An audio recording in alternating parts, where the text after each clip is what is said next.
without my music bed from Blackwater Station.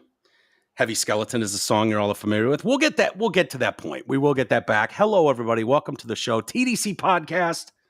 I've been gone for a minute. I was in California. I plan on being back at the end of last week, Thursday and Friday, to be here. And then Marshall got sick.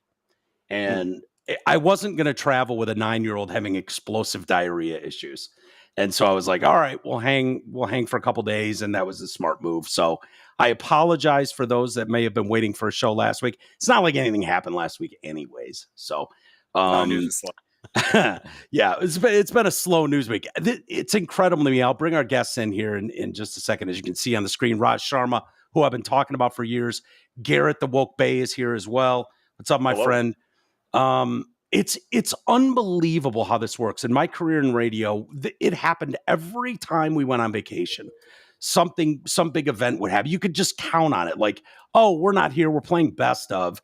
And now is when something crazy is going to happen. One of the biggest ones was, there's two that come to mind. One was Princess Diana's death. She decided to get murdered in France.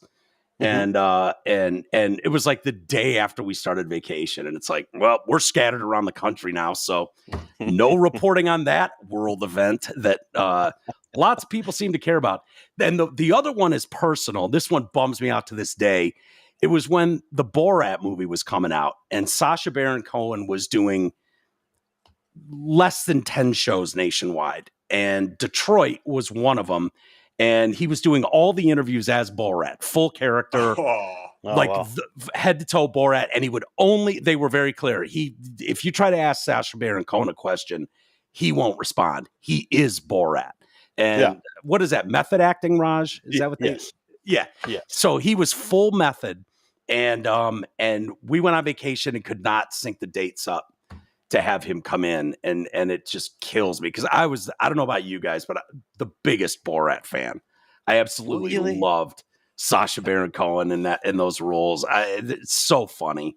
But he is very method. He was supposed to originally, before Rami Malek played Freddie Mercury, was supposed to be. Oh, that's Sacha right. He wanted to focus on the AIDS part of Freddie Mercury's life. And so he was going into full on, like, losing all the weight. And then the guys from Queen were like, hey, that's the last part of the story. Like, we don't really want to make the whole movie about Freddie Mercury having AIDS. Right. And so he dropped out. Of the movie. Like, he wanted to change the script to make it a little more. It's the same, like Val Kilmer's the same way. Like, he for the Doors. For every movie that he does. Who said it best? I think it was Kurt Russell, I believe, is one. He goes, I never met Val Kilmer. I did meet Doc Holliday, though. I spent a lot of time with him, but I never met Val Kilmer. Who's the other guy? Is it Gangs of New York, or who's that? Who's the big actor from one of those? There Will Be Blood, maybe, who's totally method. Like, you get a lot of those. Yeah. I mean, you got kind of weird. Huh? Jim Carrey, too. He's been going very method on a lot of things. Yeah. Andy Kaufman, he was very much Andy Kaufman. Yes, Andy Kaufman's a great example. Daniel Day-Lewis, thank you. A.A. Ron is behind the scenes along with Travis. Daniel Day-Lewis is who I was thinking of that kind of was he in Lincoln?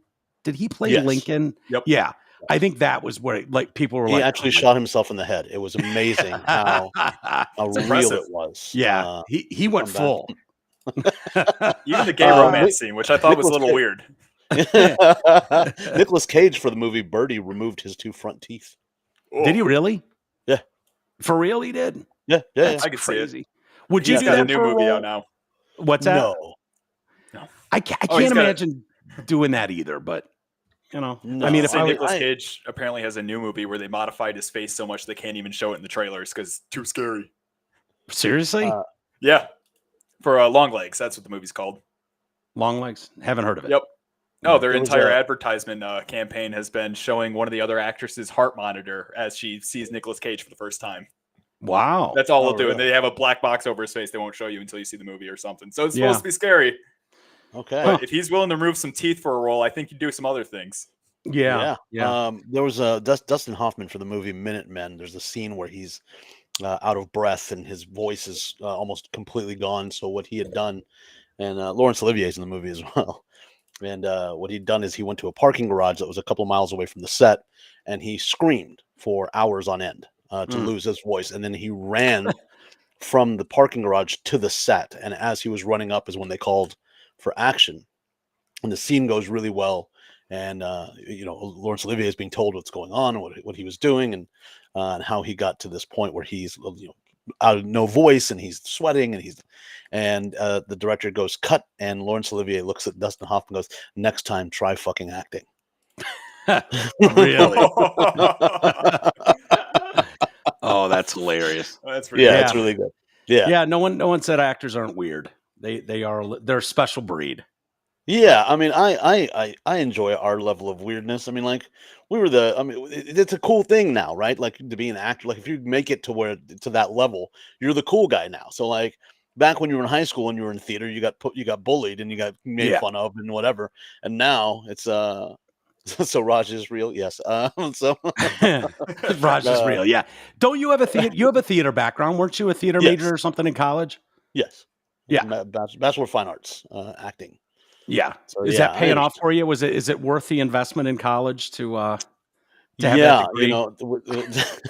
We used to have a joke as a theater degree and 50 cents, see which one gets you coffee first. Yeah. But no, I mean it came in handy when I moved to LA to audition, and you have so many people that are going to acting classes and things like that. So I would get to an acting class and it would just be to brush up on the certain like techniques or whatever. But yeah, I mean it didn't make me any money. It was 1996. I was an Indian dude.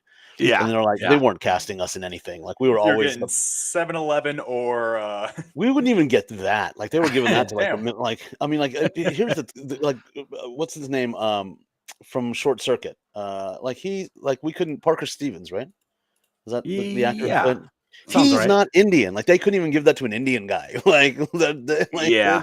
What's the most egregious violation? Is it Tom Cruise as a samurai that people point to? I really enjoyed that movie. Did you really? Is it The Last Samurai? Was that the name of it? The Last Samurai, yeah. It's like one of those things for me. Like if it's on, I watch it. Like really? I won't change. Yeah. Does that bother you, Raj? That they because I know there was a big dust up with some actor. Who was it? Scarlett Johansson was going to play a trans character, and that it was like, oh my God, you got to give it to a trans actress, otherwise. No, I don't understand the outrage. Like if you're a good actor and the part suits you and you audition, like I think you have to go through the process of getting that part. And I mean, everybody should be able to play. Anybody should be able to play anything. Like, there's an old joke. It's not even an old joke. They wanted to make a movie about Harriet Tubman.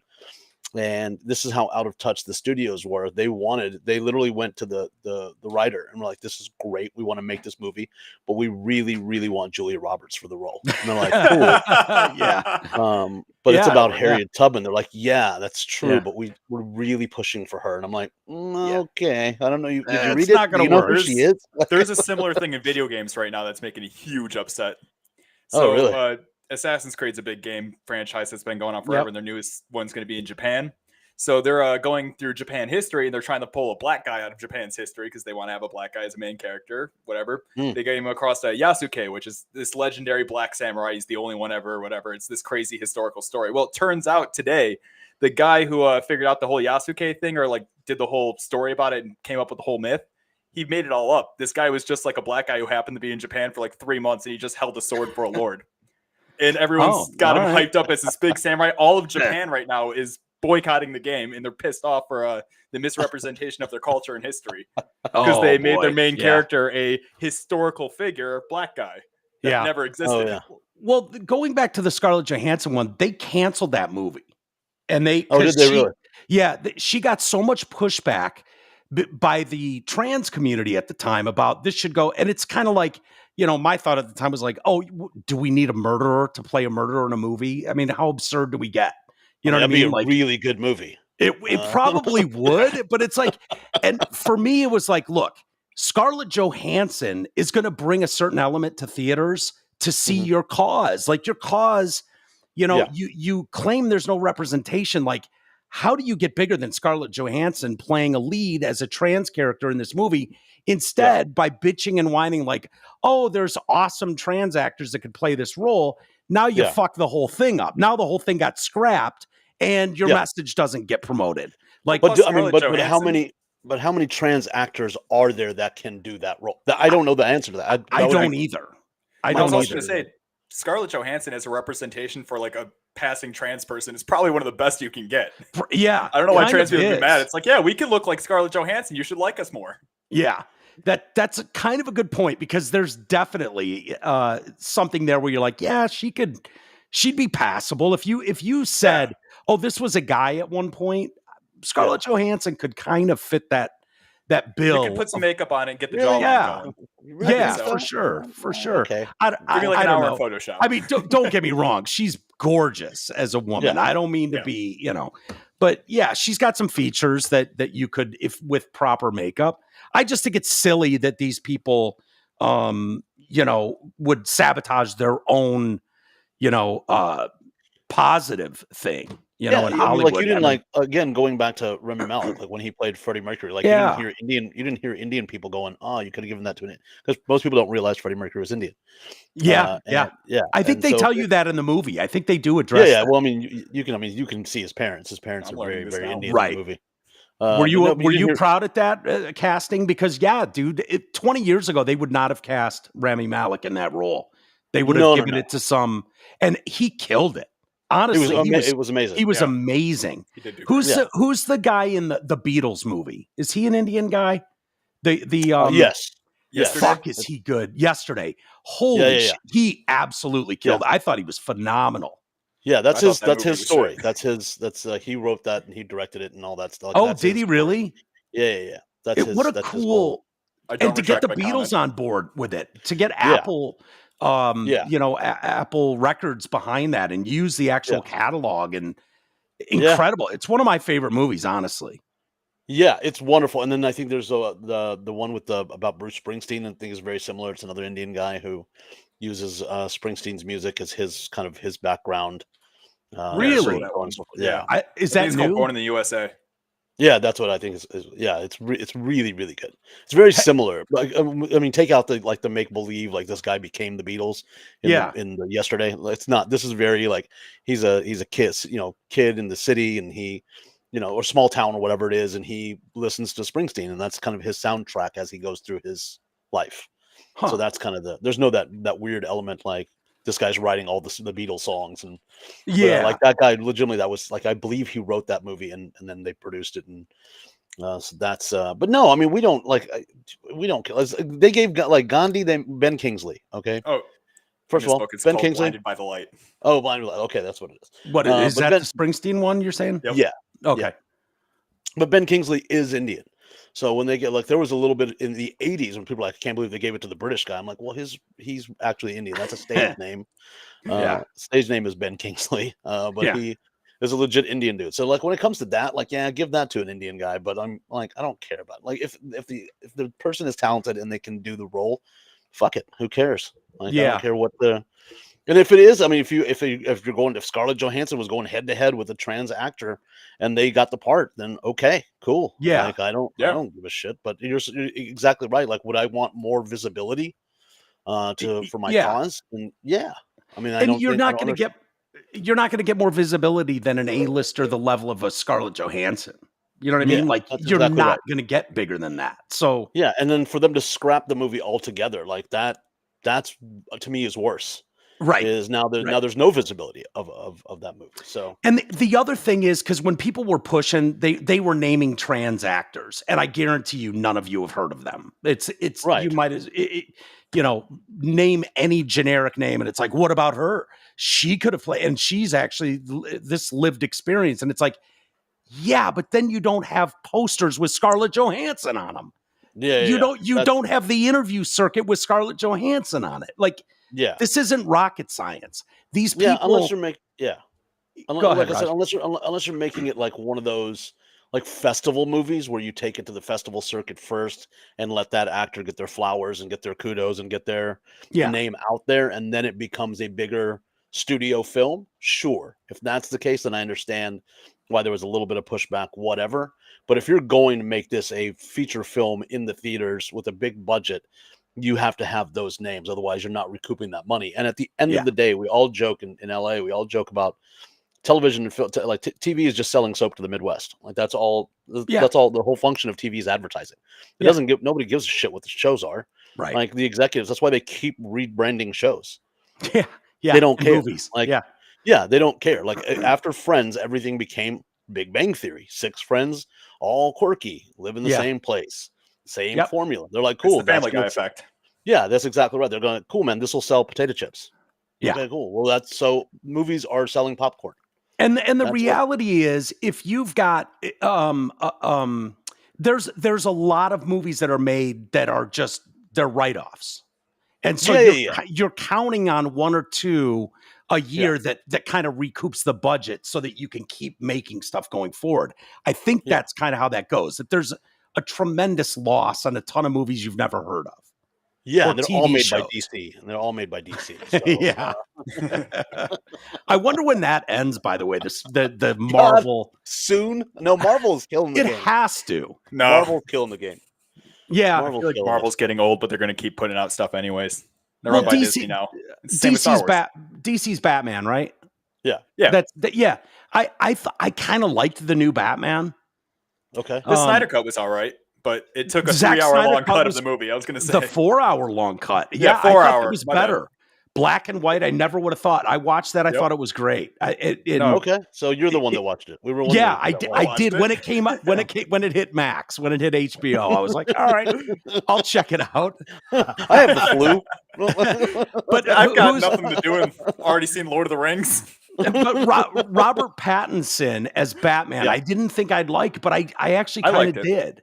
Yeah. You know, but how many of these can they keep making? At some point, you're gonna. It's kind of like our beloved '80s metal, and then grunge comes in, and it's like, all right, enough of this shit. Well, I think the difference is between DC and Marvel with their TV and movies is like where Marvel keeps progressing on the last one, DC's just restarted the Batman story 12 times. Yeah, that's true. Exactly right. Yeah, but like with the '80s, with our beloved '80s metal, like if they just would have waited, like if they would have just had an ounce of patience and be like, half these grunge guys are going to kill themselves, so we'll just wait. Just wait give them 4 years. All you needed was 4 years. That's it. They're gone, and now you can fucking rock and roll again. Like, exactly. I don't know, man. New metal came in right after they swooped it. They saw the market. Yeah, but it wasn't as big as... That's like fucking new Coke. What is new metal? Who's that? Nickelback? It's NU. No. It's like a Limp Bizkit. You're a Disturbed. You're Cedars. How do we turn him off? How do we turn Garrett off? I didn't say I listened to it. I just said you said Limp Bizkit and rock in the same sentence. That is I didn't say I was listening to it. I said it slipped in right there. Isn't new metal NU metal? Yes. Yeah. It's your Slipknots, your rap metals of the early 2000s. Linkin Park. That aged well. Yep, I still like it. I can't talk shit, man. I was raised on it. I grew up in the early 2000s. It's like me looking at your Motley Crue and calling them corny. I'm like, look at that dude in the dress. It's D. Snyder or something. Careful. Okay. First of all, see what I'm saying? Not how many of your dudes fucking overdosed, came back to life, and then fucking shot up heroin that same night? Yeah, I don't know. That's metal. God bless those sticks, man. I don't know. I got some rap groups that do that shit. I'm just saying. See, Garrett's into some weird shit, Raj. He's into like all the way across the world metal bands that you've never heard of that are playing basements around here. Like that's his jam. But he's young. Shows because they're cheap and you can get into them. Yeah. So I got into an argument, not an argument, but it was an online thing where they say same thing. The guy was like, "Well, but fuck your your Motley Crue, and on tour with Def Leppard. I'm not like that. The tickets are like $250, and I'm going to see this guy, and he's $12. I'm like, yeah, but he's also at your mom's house. Like, that's where you're seeing it. Like he's doing a kids party, and you're just having to pay $12. Like I get it. Yeah. That's where I take pride in, like, where I differentiate from all the other, like, weird music guys is they'll get very gatekeeping weird about their shit, whereas, like, one of my favorite bands just recently blew the fuck up. They're touring with Pantera. They're crazy. And I saw them opening for another act, opening for an act, like, in a basement, basically, and now they're touring with Pantera. I love it. I want them to succeed. I love when my bands I got to be very, very good friends with one young Vinnie Paul. And so I don't know how you're touring with Pantera when 2 of them are dead. Not pants. It's the same reason why I'm seeing the Black Beatles. Flag The come on. Beatles are on tour again. Really, it's just Exactly. Ringo and Paul. Oh no, I get it. So how's life treating you, Raj? I should tell people Raj Sharma. If you want, you can follow comedian Raj on Facebook, social media, Instagram, all that stuff. all that good stuff. Yeah, you're killing it on Insta. I believe it's Instagram, man. Right? I mean, just awesome, dude. It's so awesome to see. And you and I have talked about doing a show together for years now. And I mean, COVID hit, that kind of fucked things up because we were talking about it right around then. And then I took off for a couple of years. And then we were about to launch something, and I kept in touch with you when I was in California during COVID. Stayed with you for a couple of weeks when I came through. And we, it's just kind of been backburnered so many times. And then you got into a car accident, I don't know, a year ago. December. December.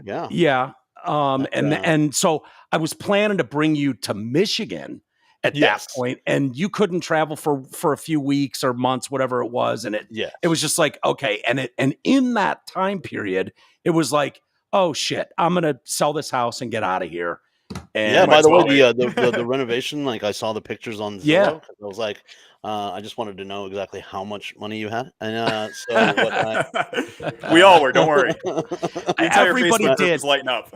The joke is on all of you guys because it's not really my money, to be honest with you. It's for white people. It never is. Yeah, it's always. It took us 12 minutes to bring up race. Nice job, Raj. 21 minutes and 30 seconds. Come on. Hey, it was only about 10 minutes for trans stories, so yeah, that's I feel all right. Yeah, don't worry. Plenty of trans stories coming. I promise. Don't worry. Right back. No, honestly, if you know the full story of that, it's more of a family property than it was mine by the end. Yeah. So I wanted to make the move to be around family and stuff, and I'm glad I did. It's trying, I'm not used to being around kids, and to have little Marshy here, and then go up to Northern California and be around Madison and Reed. It has been a lot of fun, but it hasn't been super easy. Do you like them? Most of the time. I was about to say, you know what I found? Yes. First off. Children are the dumbest human beings on earth. I don't care what anyone says, like how smart your kid is. It's like being the smartest retard in the room. What are you talking about? We're supposed to let them cut their dicks off. Yeah, exactly. So know what children, children are very stupid. Maybe they'll grow up and not be stupid, but at this time, and they're super fucking selfish. Like me. I'm used to being the one that's me. Everyone cater to me and my needs, and they don't give a shit about your needs. Or you can your mom's attention. No. They get all their parents' attention. Their parents love them a lot for some reason. Yeah, that's a weird thing. It's fucking weird, dude. I wouldn't be surprised at all if Marshall came and knocked on this door, even though I've told him 10 times, I'm doing a show in an hour, doing a show in a half hour, so leave me alone. Door's locked. I guarantee he'll come knock on the door and be like, oh my God, look at this Lego I built. Just irrelevant, stupid shit that doesn't apply. But it's me. That's the world they live in. Yeah, that's why I didn't. Because I don't see the upside to having them. Like, I don't get it. I don't get it either. They don't do shit. Like, like watch a horse being born. Like they start running immediately. Immediately, that's fucking. They pop out, stand up, and go. Right. And these kids are like, fuck, you gotta hold my head up. I'm like, oh. And further, what does mom horse do if baby horse like falls down and he's an asshole and can't keep up? She's gone. You shoot the baby. Yeah. She's gone. She's like, sorry, dude, you didn't make it. I'll try again next year. Yeah, that's what we should do with a lot of kids. I'm just kidding. Just let them stick a couple forks and sockets. Calling, feeding the herd. Yeah, if your kid loses the Tide Pod Challenge, all right, sucks. Yeah, I'm sorry. Well, that just used to be normal thought. Like, there's some kids that don't make it. The ones that swallow fucking nickels don't get to make it. Why you said 12 of them? I do that because, and you've seen me on stage when I talk about it. I'm like, growing up, we had nobody with peanut allergies. I never saw that. Never heard of it. Yeah. Right. And then there's this Indian kid, who very similar name, to mine. Shaj Varma. No. His is Rajesh. But Rajesh. Yes. Yeah. And he, like, one day we were just chilling at a wedding years later. We're grown now. And I was like, hey man, are you gonna jump on the buffet? We're gonna go hit this food real quick. And he's like, yeah, man, I brought a sandwich. I was like, to an Indian wedding? Like, there's all the food. He goes, yeah, but a lot of it's made with peanuts, man. And I have a peanut allergy. I'm like, oh, that's why we never saw you. Like, growing up, like, they didn't bring him out. Like, we just thought he was like this shut-in. Like, he didn't like to be around. And it turns out, like, anywhere they would have gone, his parents would have gone, the food would have killed him. Yeah. And I'm just like, oh man, I'm glad I got to. I would have. What's that? Would you like, have I would have spiked made it? fun of, Or yeah, made I would fun have. of him? I would have definitely. We would have definitely thrown peanuts in his fucking food just to see what happens. Of course, you would have mashed peanuts and thrown them in his face. You just would have. That, you know what's funny about that though, because Marshall eats peanut butter and jelly sandwiches and. Well, that's basically all he eats. He's the weirdest fucking kid in the world. He doesn't eat cheese sticks. He doesn't like macaroni and cheese. He doesn't like typical kid shit. He won't eat peanut butter and jelly. But when he goes to school, so you have to pack him a peanut butter and jelly sandwich. Well, they have rules against peanut butter for obvious reasons, because there might be some pussy in class that is going to drop dead. He can't separate himself, so we all suffer. So I'm like, oh, okay, that's cool. So you're not allowed. And it's like, no, that's not what they do. What they do is they go in and they go, yeah, it's sunflower peanut butter. It's not real peanut butter. And I'm like, oh, so you're having sunflower peanut butter at school? He's like, no, fuck no. I'm having regular peanut butter and jelly. I'm like, oh, so you guys don't really care about each other. It's just you're faking the system out, and you're bringing your damn peanuts in. You don't care. Yeah. Yeah, you know, and fucking homeschool that kid. What are you doing? Why are you burdening the rest of us? It's like my whole life, it was always taught to me, and this is different from most kids my age. I found out later on is that like if everyone else has a problem with something you're doing, you're the problem. So you separate yourself and you figure your own shit out, and then you can come back to the crew. Well, I think, and we don't have that anymore. It's like if you have the one kid with the peanut allergy, we all suffer now. It's not like you just take him out of the room while we eat and then he comes back and hangs out. One of my favorite stories, Raj, the first time I met you and you came over and we had some cocktails and bullshitted for a couple hours. I don't know if you tell the story on stage or if it was just in the studio that day, but you tell a hilarious story about having a party at your house, and then I think some vegan wants to come, and they're like, "What are you serving?" The first time I threw up like a party, whatever, in LA. Yeah. It was a friend of the girl that I was dating. She invited her brother. That's right. Now it's not even her, like my girlfriend who's at the invited, time, who invited this girl because they worked together. She took it upon herself to invite her brother. And I'm like, all right, man, cool. The more the merrier. We're having a party. So I went and I spent several $100s. I got all the booze, I got all the beer, and I'm not an IPA guy, but I know some people that are. So and I got rum and whiskey and vodka and all the mixers and chips. And he walks in and doesn't no name, no hi, I'm so and so, I'm this, then whatever. He just goes, yeah, I'm Jenny's brother. And I was like, cool, Jenny's brother. Is that all right? Whatever. And he goes, yeah, I was just wondering if you had any vegan options. And I started laughing like you just did. Yeah. And he wasn't kidding. And he goes, yeah, I was just wondering if there's vegan options. I go, yes. Bread in the kitchen, I guess. Yeah, I go, I have 2 of them. Eat what's there or get the fuck out of my house. Yeah. Like, that's all I can tell you. Those are the only 2 options you're going to get. And he was so horribly offended. Well, if you know Raj is one of the best, if not the best host I've ever been around. He's tremendous. He's got a memory like nothing. He'll take you around town. He's very generous with his time.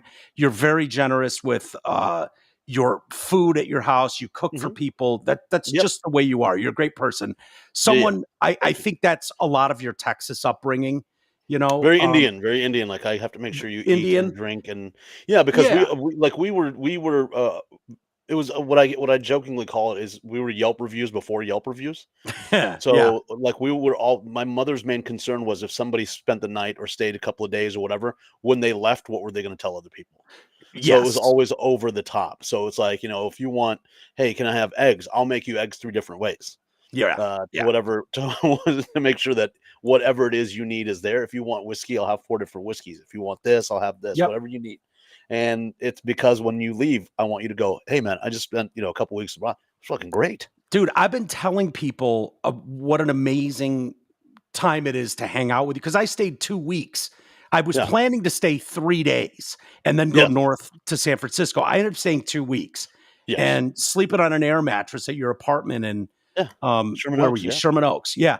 And I mean, we had a fucking blast, but I've told countless people, like, dude, you can't imagine how fun it is, and what an awesome host, because I'll be honest with you, I'm a pretty lousy one. Like I try, but I just don't have the attention to detail. I thought I spent a couple nights at your place, and I thought it was great.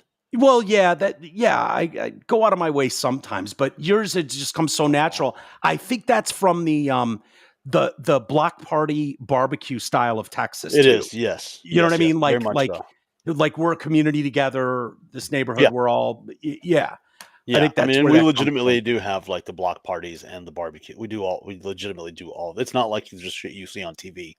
Like legitimately we do that stuff, and it's a lot of fun. But it is one of those things, like, I got to make sure you're my so in Indian culture, like they're like the guest is God. So like it's God is in your house. So if he's hungry, I know you got like 50. We have 80 million. So why don't you calm down there, Nickelback? Damn. I'm going to talk to the God of new metal.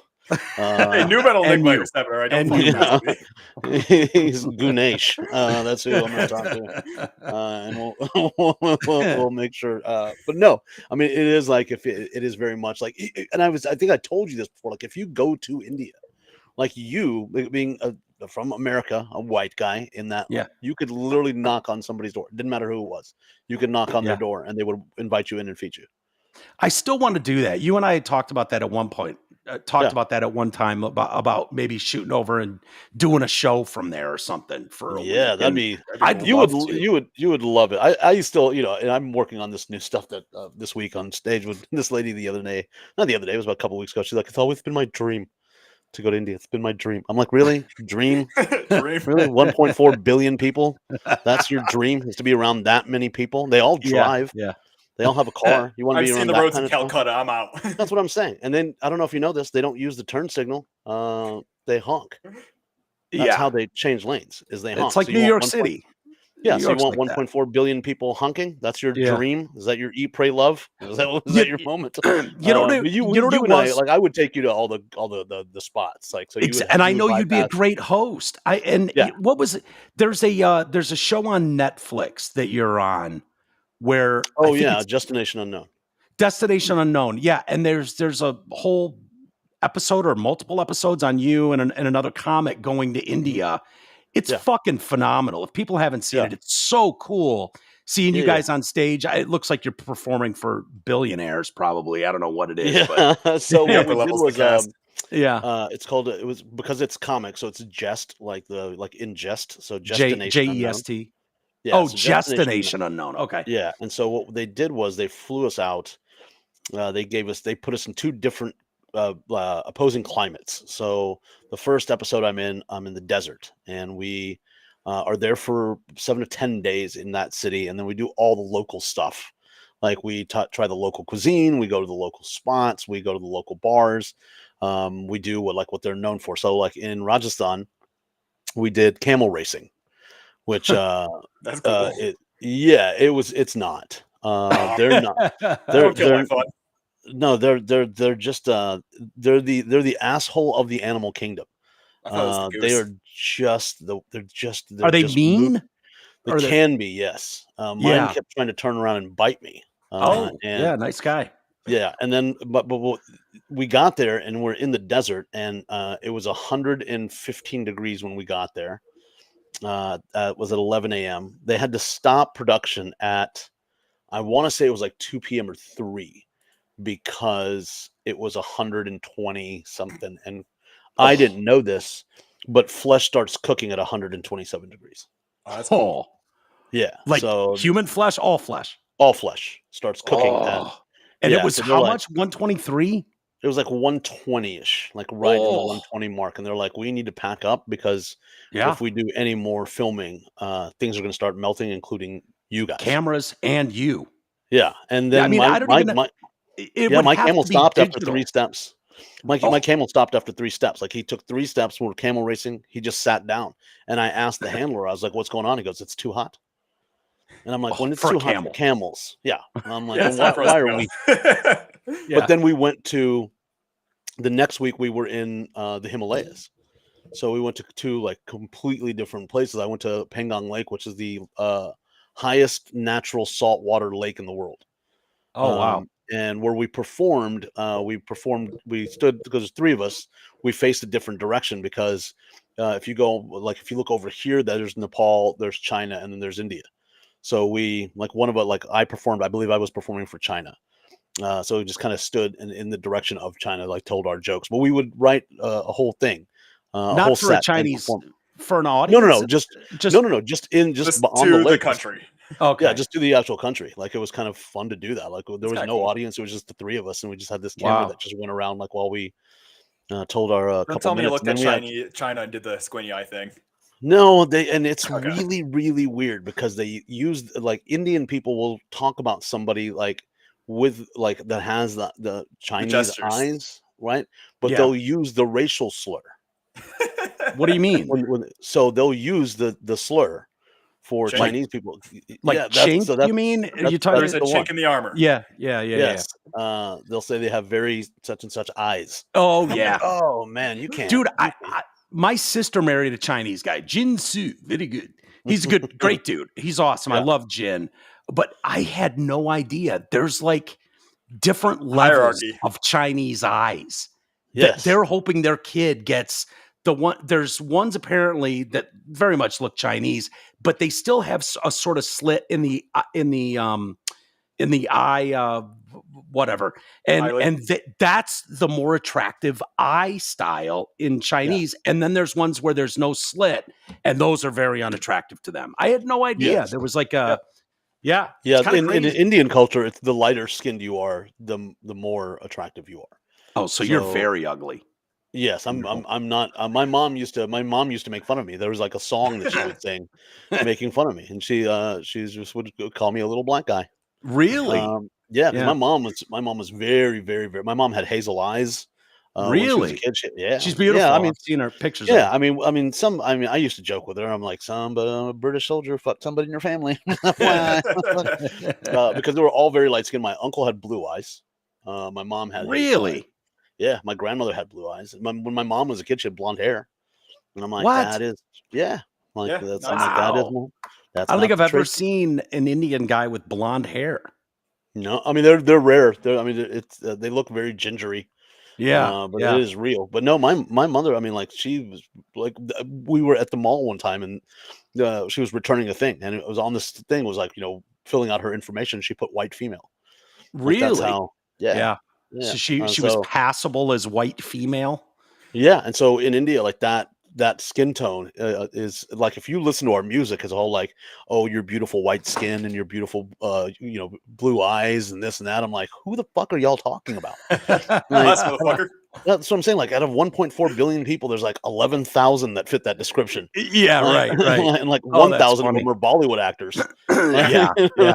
So like I don't know who you guys are talking about. I only have one worry about going over to India. India, if we were to do something like that for a week, 2 weeks, whatever.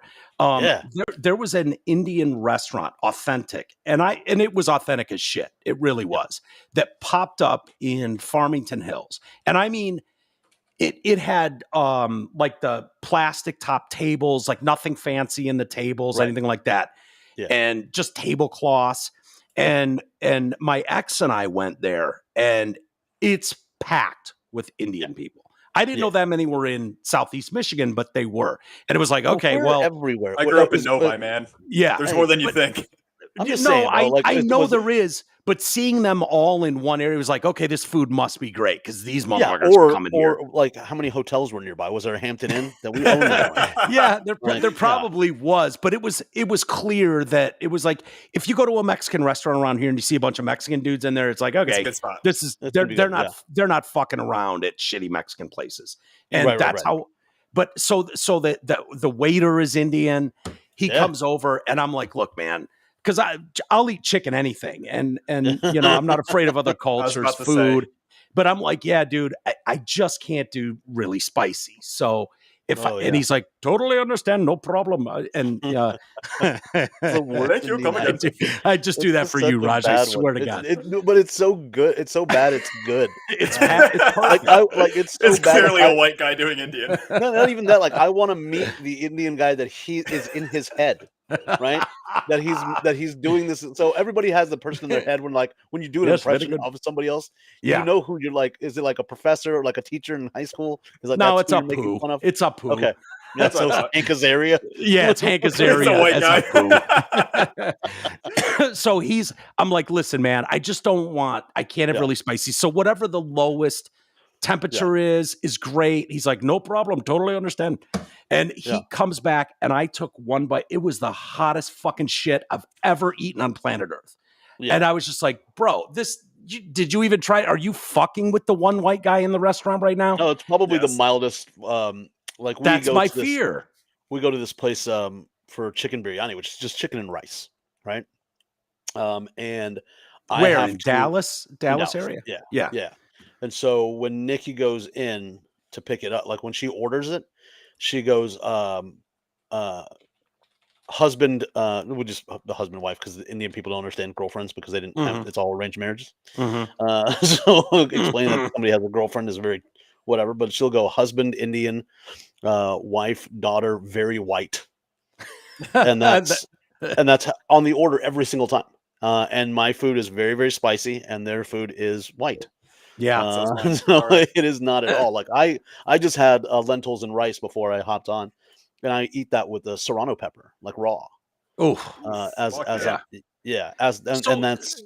So can I not like burn your face off hot food if I go to India? It's the best Chinese food in India. You know what?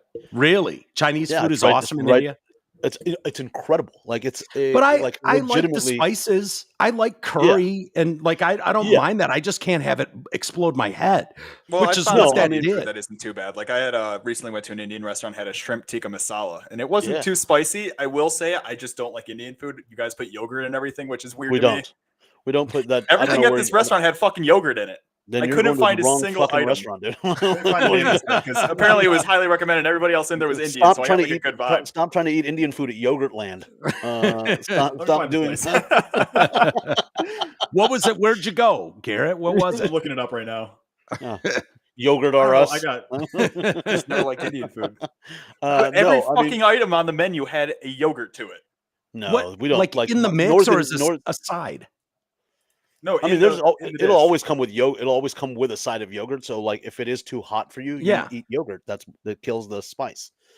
But no, we don't. If you go North Indian food, I mean, all the restaurants that I go to in India, like they have that clientele that come in from the UK, that come in from Germany, that come in from France, that don't from Canada, that don't handle extremely high levels of spice, so they know how to do that. Like, and people like I took comics over there. I took like 5 comics 2 years in a row, and one of the girls that we went, she has a gluten intolerance. Wink, wink, nudge, nudge. And she sent food back. So her food came out. She sent it back because she forgot to order gluten free. So she was going to sit there.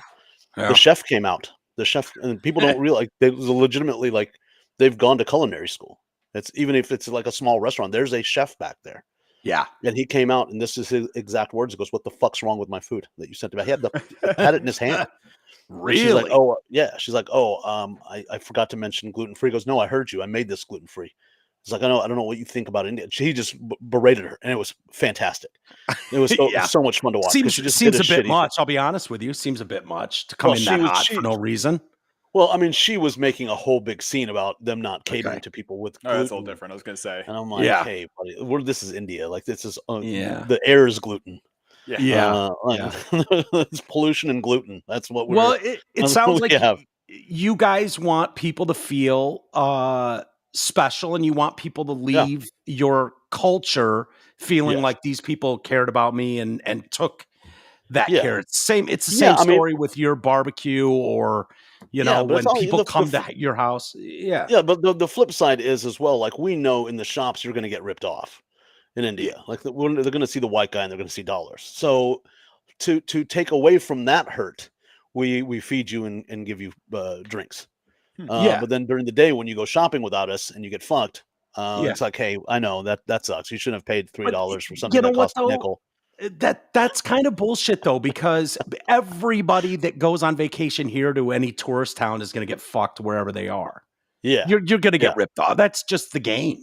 Like, you're in a different place and you're going to overspend on garbage. Like that's what I'm saying. Like we get you there, and then at night when you're going, so I got this shawl. And I paid $300 for it. I'm like, oh, hilarious! It actually cost $4. Right. Have some chicken curry. Yeah. You're like, oh man, this curry is so good. I forgot that I spent $296 more than I should. Right. Exactly. But it is very like we are a very like if you've ever been to an Indian wedding, especially my part of India, Punjab. Like if you go to a Punjabi wedding, like it is full on. Like it is days and days and days of receptions before, and then the actual wedding. Oh yeah. My best friend, I call him my brother Avi. He got married. You've talked about him before. Yeah, he got married. I was the best man at his wedding. It was a week of receptions before. Then he had the wedding that day, the reception that night, and then there were 7 or 10 days of receptions after different families. Wanted to host the bride and groom, and it was full on open bar and servers and just the best food in town and all that good stuff. So it is very very about taking care of the guests. Yeah. Oh, that's good. That's why we all own hotels. Cool. That's why we own hotels. We just want guests. By the way, what is the divorce rate like in India? I don't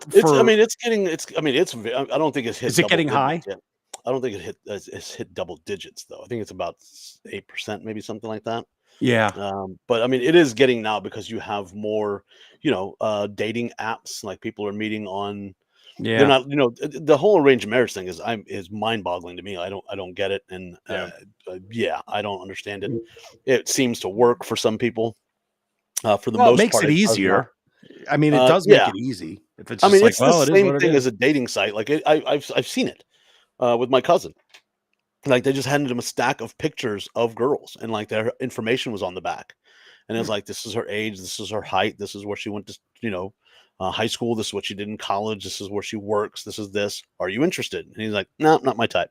And then basically you go to their house, everybody cooks and sits and they bullshit or whatever and see if there's some sort of chemistry so that they can keep on with the quote unquote dating. It's very, very supervised dating.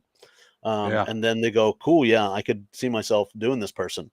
And then they should your parents move into your house. Well, I mean, in India, like it's set up for, and people have this misconception of that is they set you up for your life, right? In the sense that like when you get married in India, like they are like when my cousin got married, like the bride's family gave them their car, right? And so and then our side gave them all of the furnishings in their house, and then other people came up and was like, cool, man, well here's money instead of just an actual gift.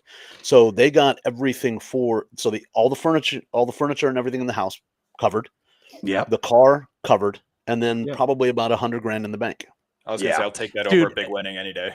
Yeah. Oh yeah. You know what this is eerily similar to is my sister's experience with her Chinese husband.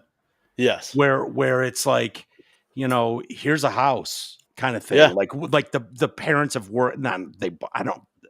I shouldn't say that, go that far, but very similar, where it's like, you're going to be, so you could fuck this up if you choose to, but we're going to put you off on the right path where you don't have to worry about like furnishing a house or a car or a place to live.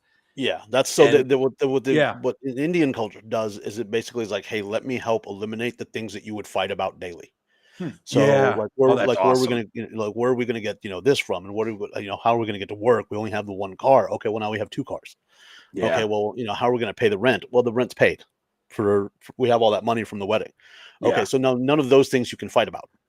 So the things that slowly over time kill a marriage, they don't really have. It's just a compatibility issue. Like now, that makes sense. You know what I mean? Like, is that the person that you just married? You guys been on these supervised dates. Now it's just the 2 of you.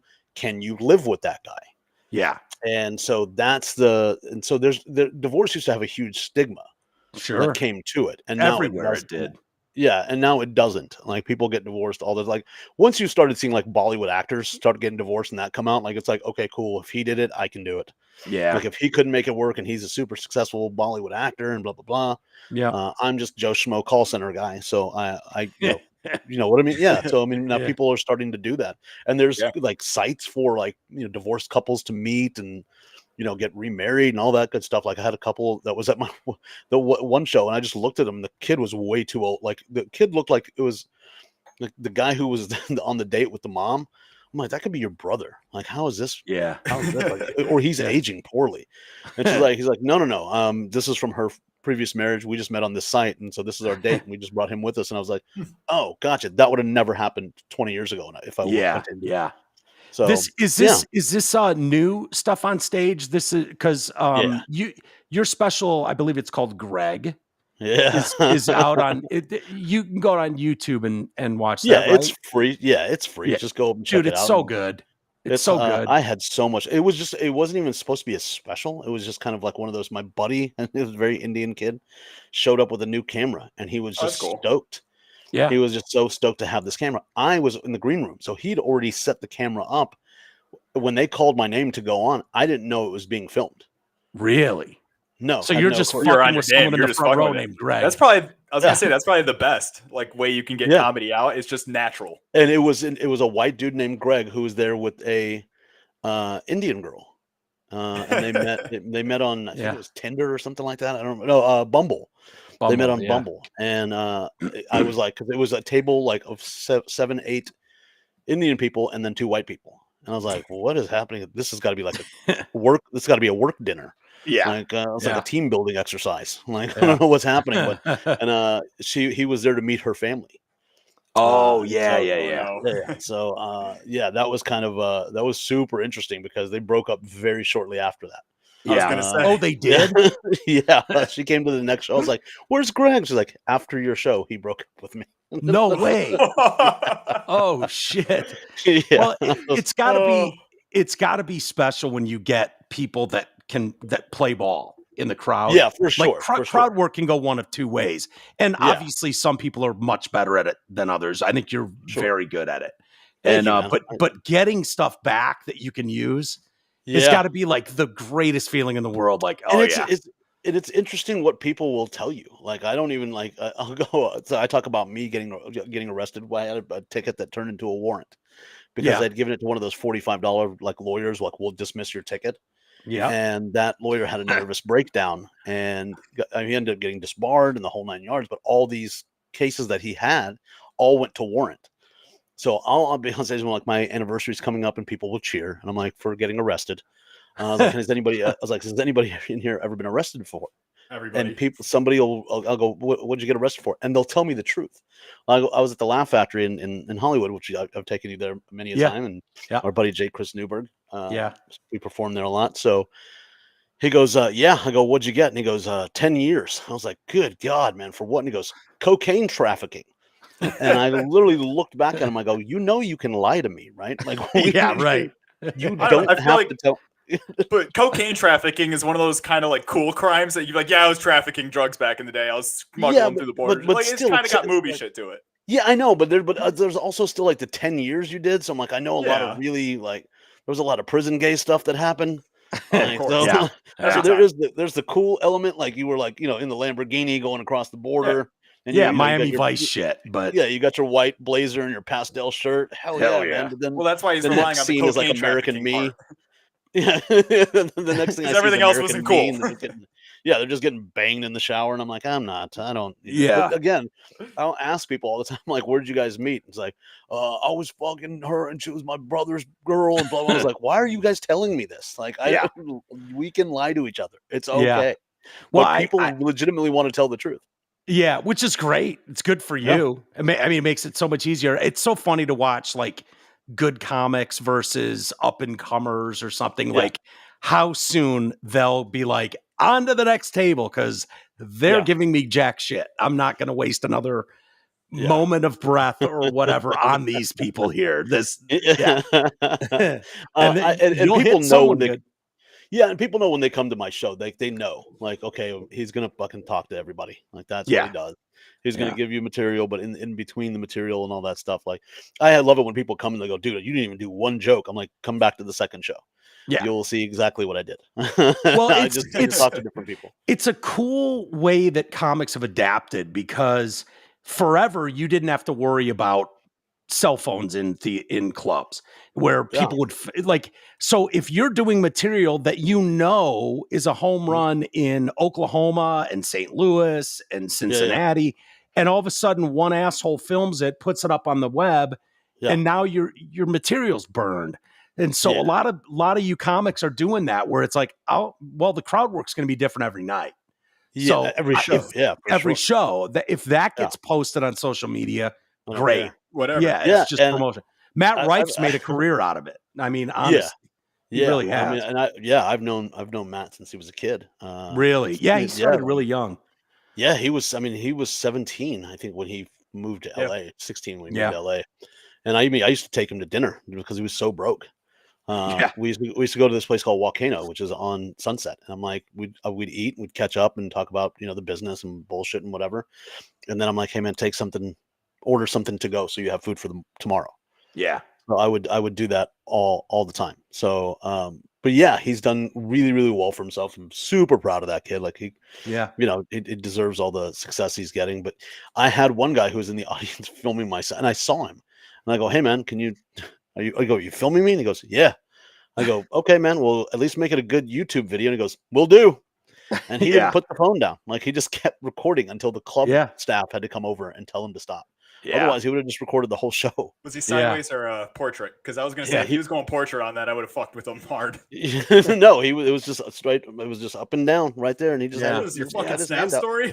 Yeah, I was like, what? It just completely like in my face about it. And I was like, wow, now we don't give a shit. And it used to be like not even try to hide it anymore. Yeah, and it's not even about burning material. Like you don't even know what the fuck you could potentially say. And somebody puts that out there. Now you've offended a whole group of people that you had no intention of ever offending, nor were you trying to be offensive in any way. So it's just, I mean, it's a lot harder to do stand up now than it was when I started 22 years ago. Well, just having that fear in the back of your head's got to be tough, I would think. Just knowing that, because it's just so easy to take things out of context. Like unless you were there in the room, in the moment, and this punchline that got recorded and put up that now offends everybody might be a callback to something that happened 20 minutes earlier, totally makes it relevant and fit in that moment, but you lose that context and it's everything. Context is everything. I had an Indian lady, as I was talking about my parents both from India, had very thick Indian accents. And did they sound like this? They didn't sound like that. You just sound like somebody from like 1963 Bonanza. Yeah, like an episode of Bonanza. That's fair. That's fair. You just sound like that with emphysema. Like that's what it is. Like, fuck you. I have a paralyzed vocal cord. I can't. My whole voice is shot. But she goes, you have to stop brown shaming. And I was like, what do you mean? She goes, the thing that you're doing with your parents, you got to stop brown shaming. I was like, that's how they talked. Yeah. Like, what? I don't know how yours talk. She's like, dude, your Indian, honestly, your Indian accent is almost as good as mine. Seriously. When you're on stage, thank you so much. It's like, wow, that guy's is fucking close to mine. It's good. It's very good. Very good. I don't know where you got you sound like a white guy trying to do a white guy doing an Indian accent. It's like I am a white guy trying to do Apu. That's good.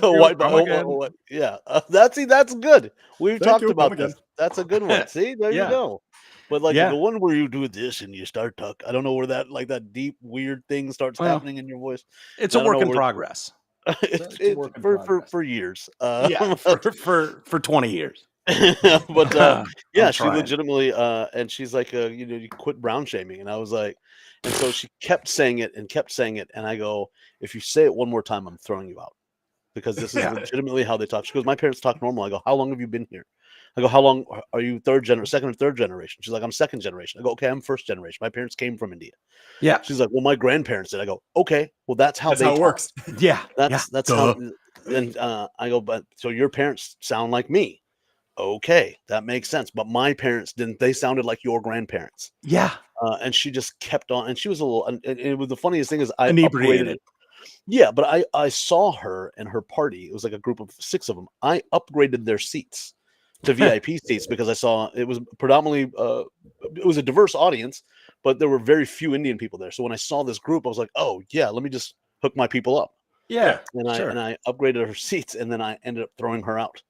And it was one of the greatest moments ever. Because she just kept on and kept on, and I go. Well, she sounds like she'd be a lot of fun, you know. That is kind of like a good power move. Just like, hey, I upgraded your seats, and I can get you the fuck out of here. So you better pipe down, bitch. That's exactly right, dude. It's what it felt like. I got the power here. This is my stage. Yeah. Anybody that sat goes down on the stool. Yeah, I sat on the stool. I sat on the stool. I was like, I'm not going to tell one more fucking joke until you leave. Yeah. Nice. Yeah. And when she stood up and started walking out, the whole place cheered.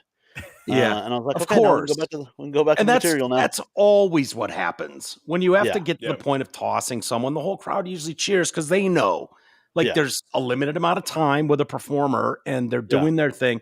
I was never more fucking disappointed in a crowd. I went and saw Bob Goldthwait 20 years ago, and you know, he went up on stage and was just heckled like. People were bringing up shit like drops we played of his on the morning show. They wouldn't stop. And it was like, fuckers, you know, you get a 10 o'clock crowd on a Saturday night. They're shit faced. Yeah, and Bob ended up leaving. And it's like, you know, this isn't a time and a spot where it was, I don't know if you remember, but it was Chaplin's Comedy Club in Southeast Michigan. And it was like, you know, these guys come through rarely, sort of, you know, it's not like LA where you're seeing, or New York City where you're seeing A-listers all the time, just pop in. So it's kind of a big deal when bigger names at the time come through, and it's like he ended up doing 20 minutes and then fucking walking off the stage going like, okay, obviously you guys are fucking assholes. And I guess I'm not going to be able to do my set. Sorry. And left. And you're like, Tom Wilson is one of those. He was Biff, Back to the Future. Oh, and so he's brilliant. He's a sweetheart of a human being, but he's brilliant in how he does his stand-up. He goes on stage, and the first minute is all the catchphrase. And he does all the shit he said in Back to the Future, and he goes, okay, are we done? Because I'm not bringing it up again. That's good. Yeah. And then he just starts the show, and he never has to head on. Smart. Yeah, he never mentions it again. He just, get out of your butthead, calls everybody a butthead, and let's make like a tree and get out of here. He does all of that. Yeah. And he's like, cool, are we good? Did we get everything you needed? All right, now let me go into my act. It's a great way to do it. Yeah. Take the air right out of them, you know? Yeah, that's exactly right. And I wish Bobcat would have done that. It's the 8 Mile theory of Eminem goes on stage and says all the shit that I know you're going to throw at me. You know, I am white trash. Right. He did fuck my girlfriend, And I was very proud of myself the last time I was in Michigan saying at your lovely house. I went to 8 Mile and I remember that. I was sleeping. You got up early and took my car actually. Yeah, I know. I'm just are we talking like 8 Mile Farmington Road or like 8 Mile Gratiot? No, he did what out of towners do. They just go find 8 miles somewhere and they go, oh shit, there it is. 8 miles. Yeah, there was a Specs and a Chili's across from each other. Yeah, I was gonna say I knew it was okay. Yeah, 8 Mile's got two sides to it. Yeah, exactly. I was on the side where there was the Total Wine and a Chili's. Oh, I know exactly where that is. Over by the Best Buy. Yes, exactly. I parked in front of there you go. Literally right by my house. Hey, give me a sec here, guys. This part of the show is brought to you by Deer Lake Athletic Club. Deer Lake Athletic Club offers a full gym, fitness classes, 3 pools, swim lessons, tennis, pickleball, and more. I played my first game of pickleball in California last week. I enjoyed it. You know, I was playing with kids, and they fucking suck. So it wasn't as awesome as it would be, but that's fun, man. I had more fun doing that than I usually do with tennis. The Backcourt Restaurant inside the Deer Lake Athletic Club has weekly specials, Taco Tuesday, kids meals for $5 on Thursdays, live entertainment on Fridays, and their newest Sippin' Saturdays featuring half-off wine and appetizers. Call 248-625-8686 for more info. That's 248-625-8686, or you can stop in at 6167 White Lake Road in Clarkston, or visit their website at deerlakeathleticClub.com. Damn, we upgraded that ad. What's that? We upgraded that ad. Yeah, It yeah, used to dude. just be the restaurant. Now it's everything. You know what? I'll be honest with you. I reached out to Forey and I said, send me new copy because Nice. I don't know where anything. I can't get into my Twitter now because I don't have my login passbook. I've got this awesome notebook with Hannah Montana on it. A huge Hannah Montana fan. Big fan, and it's got all my passwords and everything I need. And I don't have it. And then I went and got a new phone. I switched phones and got a new phone, and now I can't get into anything. And all my paperwork is in a box somewhere. I thought I set it aside, but I didn't. And so my reads, my anything, I don't have anymore. And so I'll eventually find it all. But in the meantime, yes, the fine folks at the Deer Lake Athletic Club got an updated read because of that. Nice. And there you go. It's scrolling on the bottom of the screen for you. We're talking about incoming money. We did get 2 super chats throughout the episode. Okay, what do you got? Both are from my favorite dabbler, John Skimpy Halloween Hand. $2. Great to see you back. Who's the lame Indian? Just kidding. And then another $2. Day one TDC fan. Webster looks great / healthy. Oh, thank you. Yeah, I'm trying. I'm trying. You do look good, man. Yeah. Thank you. So do you. Yeah. And I mean that. Both of you guys do. I'm trying to live a better life and more, be more involved with life. And I think it'll make doing a show like this better, if I'm not just a miserable cunt all the time and doing nothing, I think that'll, I was really proud. I went to a Tungsten Beach in Northern California. It's a dog beach and it's like off the road enough that there's a cliff. And so the dogs can't get up to the main road because there's literally a cliff. It's fucking down the side of a mountain. And then it's just an open beach, off leash. They can go nuts. It's amazing. And so taking the dog into the ocean, but walking down to that thing is a motherfucker. Because I mean, you're literally, they've just cut logs and just kind of roped them together to go down a mountain face. Getting up that thing would have been impossible for me 2 years ago. Impossible. Okay. No chance of physically getting up there.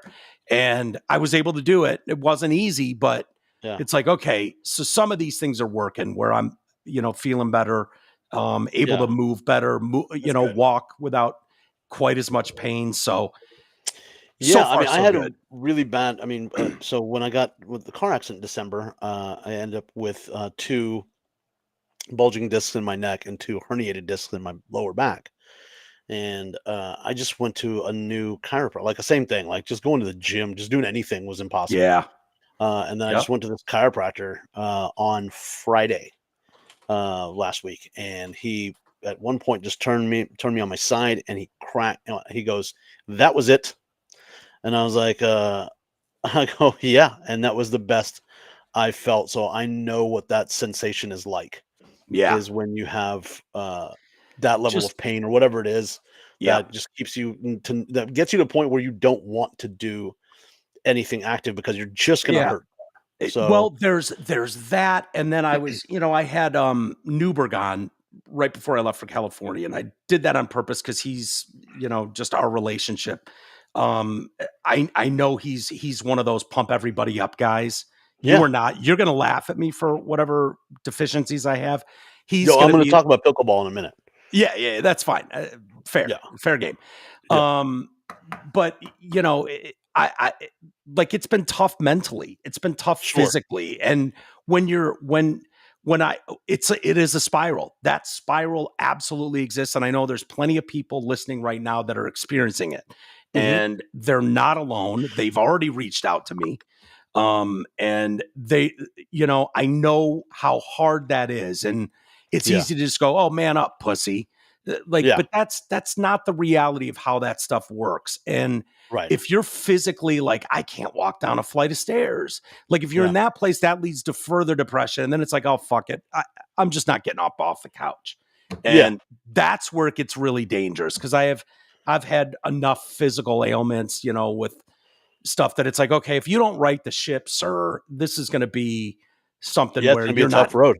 You're not here anymore. And so it's like, okay, I'm still young enough where it's like, okay, maybe you can make things better. But I know, diabetes runs in your family. for Yes. instance, and you've seen firsthand what that can do to people. And yes, but that's why again, like, never really big on sweets. Even as a kid, like I enjoyed a chocolate bar. So have you had the Haribo fruit salad? Have you had that one? No. Is that a real thing? Sounds good though. Yeah. Is it a candy? Yeah, they're just gummies, but they're Yeah. shaped like there's an orange and a pineapple, and Oh, they're really, really, really hard to find, but they're really good. Really? Yeah, Haribo fruit Yeah. salad. Look it up. Well, I had the kids with me, so I was doing plenty of candy stuff.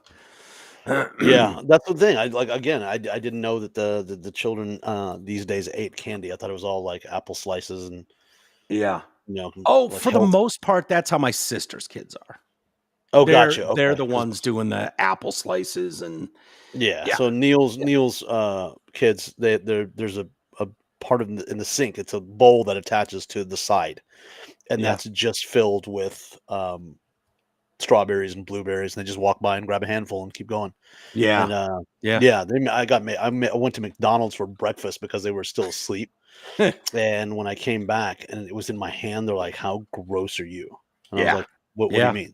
They're like, "You went to McDonald's for breakfast?" And I was like, "Yes." Yeah. Are you mad that No, I it's did it gross for to you? some 'Cause kids. yeah, Sure. they're just like, "I can't believe you would eat there." And I'm like, "What? Fuck off. You're not mine. Yeah. I have to like you because I love my brother. Like, Yeah. that's the only reason I like you. Yeah. Like, otherwise I'd drown you in your own pools." Like, Yeah. I don't care. The idea of, when we were growing up, it was a fact. Kids are to be seen and not heard. Mhm. They are definitely to be heard now. Oh, And yeah. They feel all the entitlement that comes with that privilege of being heard, no matter how stupid the shit coming out of their mouth is, which I know. it usually is. Yeah. I see it all the time with the Yeah. buddies that got the kids, and I'm like, what was the motivation? Like, did you just need help around the house? Yeah. Like, that's changed now. Like, you can just get people to mow the lawn. Like, you don't have to breed. Yeah. Like, that was the point back in the day. You had to have enough to tend the farm. That's exactly 12 right. fucking kids to pick everything on the farm, and so that's the joke. I was just in Pennsylvania, and I did the joke there. I was like, I go, the Amish with 12 kids. I go, it's because they do farm work. Like, nobody likes that lady that much. Yeah, but it's hard to raise a barn by yourself. Yeah. Totally. I mean, Totally. it's hard to Plus, Google might die from like gout or something. You never know. Well, Garrett's a homo, so he's never having kids. Maybe you could adopt, I suppose. Nah. I mean, that's very trendy in the I don't need angle biters. Yeah, yeah. And Raj, you don't think you'll ever have kids? I'm good.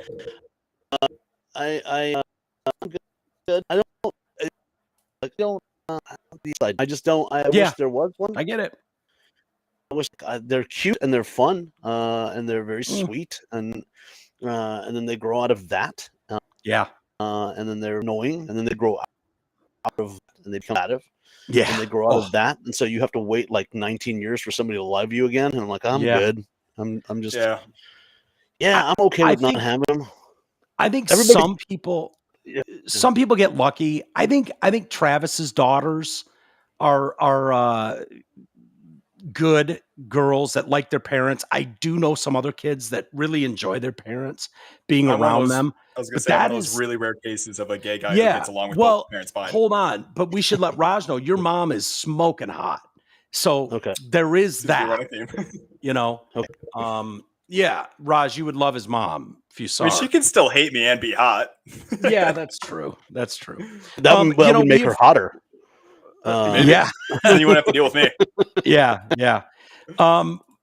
It's been a crazy week and a half. Did we lose Raj? Are we losing Raj? A little bit. He's been a little bit back and forth. Fading in and out there. Indian internet connection. Is that what it is? Hey, AA Ron, let me bring you in, or Trav. I'll bring you guys in really quick. While we're here, I can also say we got another $2 super chat, and Raj should probably hear this one, so I'll give him 1 second. There he is. $2 from John Skippy Halloween hand again. I find you funny as fuck. Was just messing around, Raj. Oh yeah, thanks. Oh, there you go. Yeah. Oh, good. I'm not. I wasn't. Raj wouldn't be here if he wasn't funny. Raj thanks, man. Raj is very funny. I keep saying my connection.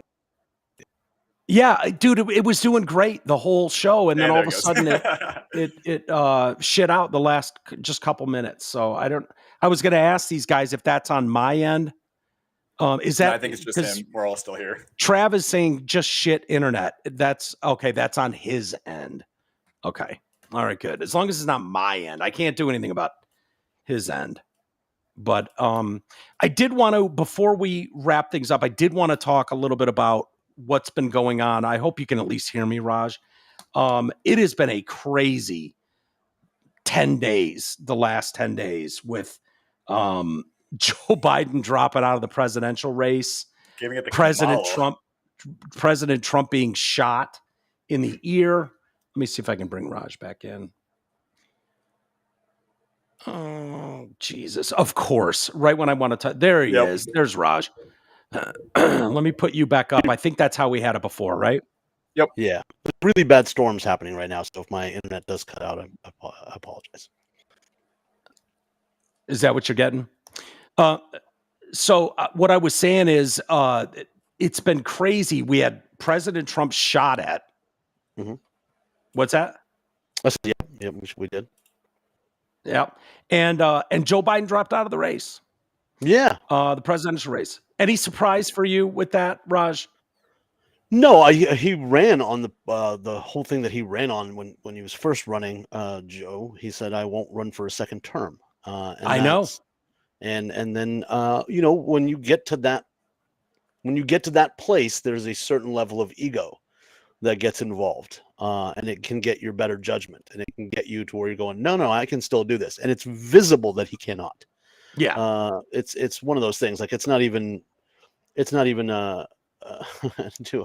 the camera and do audio with Raj. I'm trying here, but no, it was very visible, and I'm like, he can't continue to do this. And so I think it's when Obama showed up this weekend in Delaware. It was like, I'm coming to your house, bro.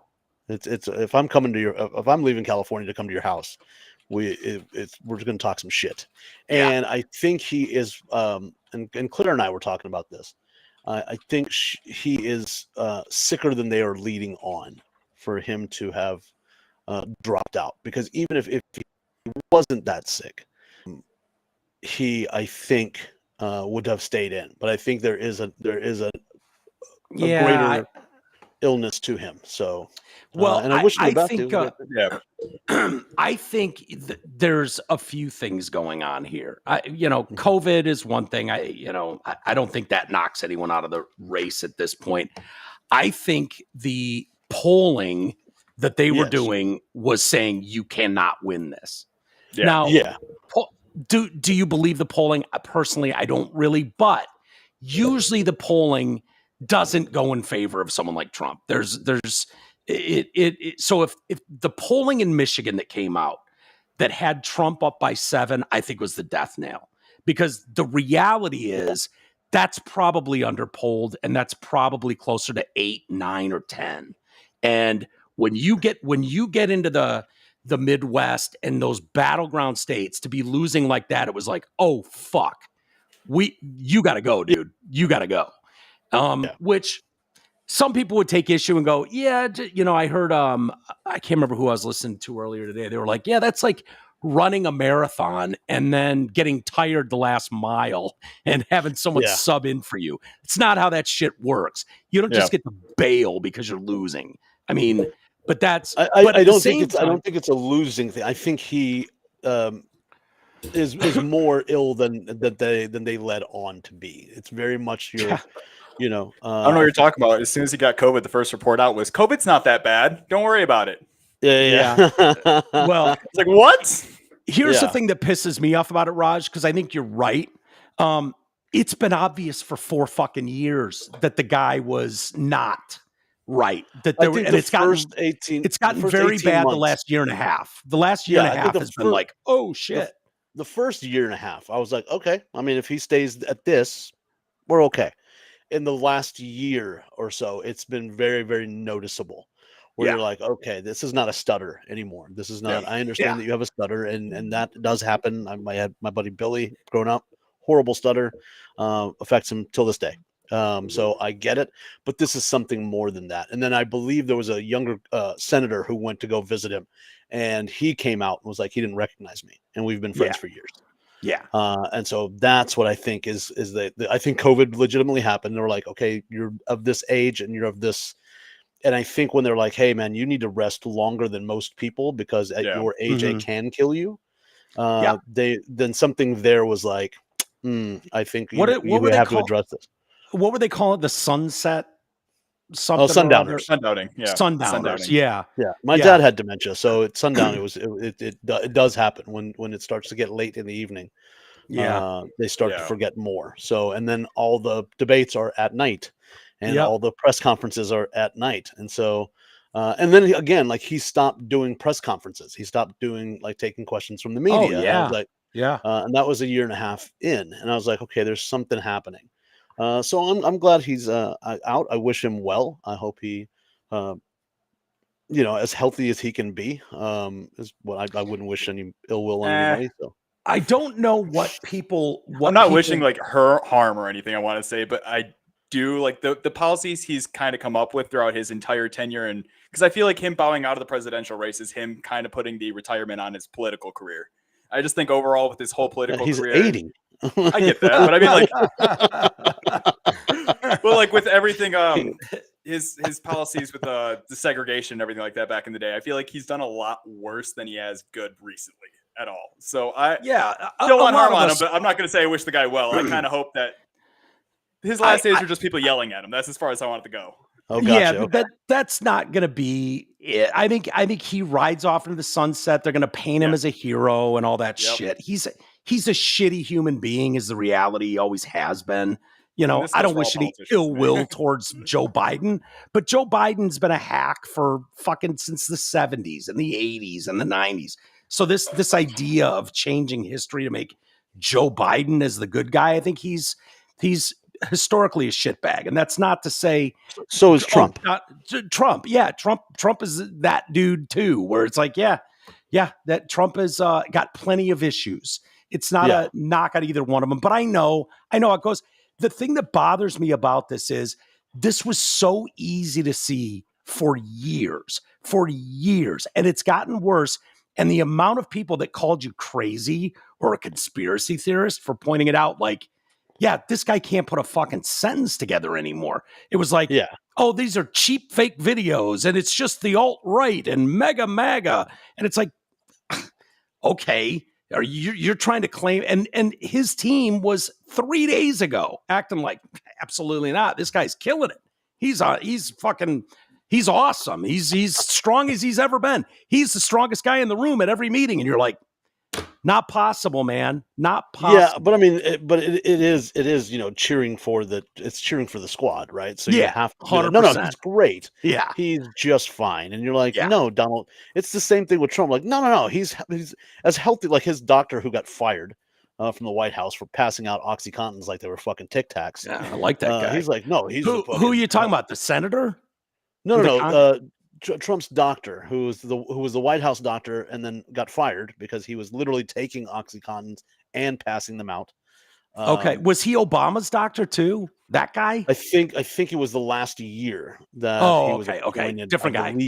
It's a different guy. Yeah. Yeah. But I mean, he's just like he's the fucking healthiest dude in the fucking room. Well, he has heart disease, so no, he's not. Yeah. Trump legitimately has heart disease. He has an incontinence issue. Like he wears a diaper. Everybody knows. You say that. I don't know if there's 100%. We just go read Noel Casler, who was on The Apprentice. He was one of the handlers. They're like, one time was like they had to cut because he had to go get changed. And then he came back and he's like, "You're fired." And the way he said it was like they told the producers told him that he shit himself and they had to go change him again. So do you think Biden shit himself at the Vatican? I think so. I wouldn't be surprised. Yeah. I love we broke that whole thing down at the time because Snopes declared it false and their reasoning was because a rumor is not a fact. And it was like, that's hardly declaring something false. The fact that he changed his clothes at the Vatican was enough for me. It's like, dude, I've shit my pants before. I know what that feeling is like. But they're also again, it's also like if you go to the royal to to Buckingham Palace. There are certain rules, right? So like if they go, oh, you can't wear that here. That's, like, okay, I'll give you one. Like there could be no food made when the Queen was still alive with garlic because she didn't like garlic. So nothing was served with garlic. So if you brought something, if you were to cater to her, like she was coming to visit you as the president coming to visit, she was coming to visit you before you went to have the state dinner. She wouldn't come into the room if there was garlic. There's some place like that. Yeah. Wow, that's interesting. Yeah, and so like the Vatican has certain protocols. Like if you're wearing something that they're like, I understand that was an Armani suit or whatever. You got to change really quickly. So there could be those. Do you think that's more likely, or Biden shit his pants at the Vatican? Because I want to say it's a healthy combination of both. I'm going to say, like, hey man, you shit yourself. Can you please change your clothes? I was going to say, I think it's shit self because somebody as high profile as like Joe Biden in the Vatican, they probably pre-arranged all of his outfits for the day. So he wasn't going to wear anything that was. That's what I would think too. You would think so, but there's also I just don't think they'd let him show up like in anything he wanted. But Trump walked ahead of the Queen, which you never do. Like that's a protocol. Dude, that's a protocol. That's another protocol. Listen, but that's different from the clothes. The amount of people that fuck things up around the Queen, like I couldn't care about that old biddy and what her demands are, and bow this much and kneel, don't walk in front. Like who cares? One of the things you shouldn't do is shit your pants at the Vatican. That's just me. But that's tough. But I mean, also, do you not think the Pope shits his pants like that? I mean, John Paul II probably does. Constantly. Yeah, I wouldn't put that past the Pope. I mean, their history alone of diddling kids is problematic to me as well. Yeah. I've taken issue with that for a long time, Raj. With touching children. Yeah, saying like, hey, I want to go on the record. Children. Like, no, I don't care who you are. I am anti-touching children. Yeah, I've been for a long time. I'll say it. Absolutely. I'm so proud of your bravery. Well, I have to come out and be brave because I am gay and there's a big stigma in the community. Is there a stigma about kids? There is. Kid touching is a gay thing. Mostly is that trans community, but I'm also kind of with that because Marina. His girlfriend, partner is a trans woman, male right? Female. Yeah, male. Yours is. Yes. Yeah. Okay, gotcha. Yeah. Yep. Male to female. Yes. Gotcha. Okay. So his girlfriend has a cock, is what he's saying. That's basically what he's saying. Okay. So yeah, I don't know. I know it's weird. It's always been weird to me that they want to read to children and like drag shows, but there's a great comic named Jeff Dye who has a great bit about this. Yeah. He's like, I know a shit gig when I hear it. Right. He's like, I'm sure it's no party for these drag queens. Like, can you imagine like being at the club? And it's like, hey, he goes, hot tricks. Here's the deal. You're on in 15. We got 400 kids out there. And it's like, what the fuck? 400 kids. I don't want to fucking read to them. So yeah, but I mean, that's a. Jeff, it just gives the whole community a bad stigma. I think Jeff's been a little red pilled of late. Oh. Tell me what does that mean? Red pill? What does that mean? More like he's more conservative leaning of late. I've seen some of his stuff. I've actually I've texted with him. You made a connection for Jeff and I did. Yeah. He did a great appearance on Jimmy Dore's show a few months ago. Okay. And because Jeff got in the news for something. I can't remember what he did. DUI. It was a DUI. No. Something he said. He got in shit for a DUI. You throw out. No. That's the headline that he made was he was driving drunk, I guess, but he left he bumped into another car or a pole or something or a tree, and he left the scene. And that's when he was like, "Oh, I got to quit drinking." Yeah. But he is, and I've known Jeff for a couple of years now, and which is interesting because the entire time in LA, like I never was on the same show with him. And then we did this cruise, this AEW wrestling cruise, and he was on it. He's a huge wrestling fan. Yeah, he's a big dude. What is he? Like 6'5" or some shit? 6'4". Yeah. Yeah. He's a good and a sweetheart and good looking fella, and very, very funny, very talented, very opinionated. And he stands on his opinions, and I appreciate that. I don't agree with all the things that he says, but he is far more conservative leaning. Yes. Recently, I don't think that was always the case. I think it struck me as God, I wish I could remember what it was that he said that he got backlash for and was like, what the fuck? This isn't even controversial. I wonder what that was. There was something, if you look into it, Raj, maybe it'll come up. I can text him and say, yeah. That's what I did. I texted him and was just like, hey, man. And I, what's that? You got it there, Garrett? I think I got it here. I'm currently co-teaching a study at a new church. This is from his Substack, Following Jesus in Difficult Times a few weeks back. I'm trying to make sure if this is the same Jeff Dye, though. That's the problem. Hold on. DYE. I might not have this. Yep, DYE. Okay. Looking at Jeff. He's a really good-looking dude, tall. Keep going. Yeah, I see him now, but keep going because apparently it's not if you can find it. There was some dust up that Jimmy had him on his show, put him on and had him for now, and he's been on a couple times and okay.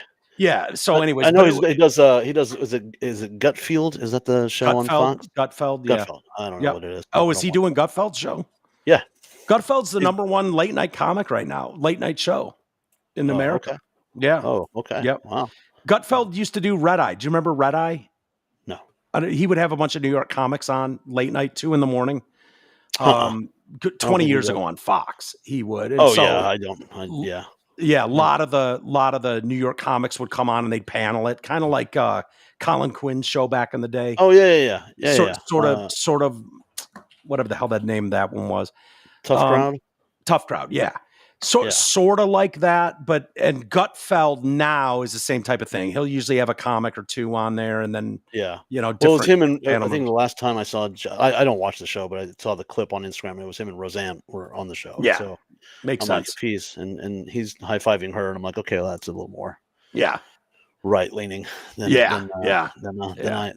I'm used to. That's okay. You'll get there eventually. You hang out with me long enough, you'll get there. Yeah, we hung out for 2 weeks, and I thought I got you to join the dark side. Hey, look, man, you know what I'm so glad we have hung out like that, and I know you personally because every time I want to pull my hair and go, these fucking liberals, I sit back and I think about my personal friends that are liberal, and they're such sweet people, such good people.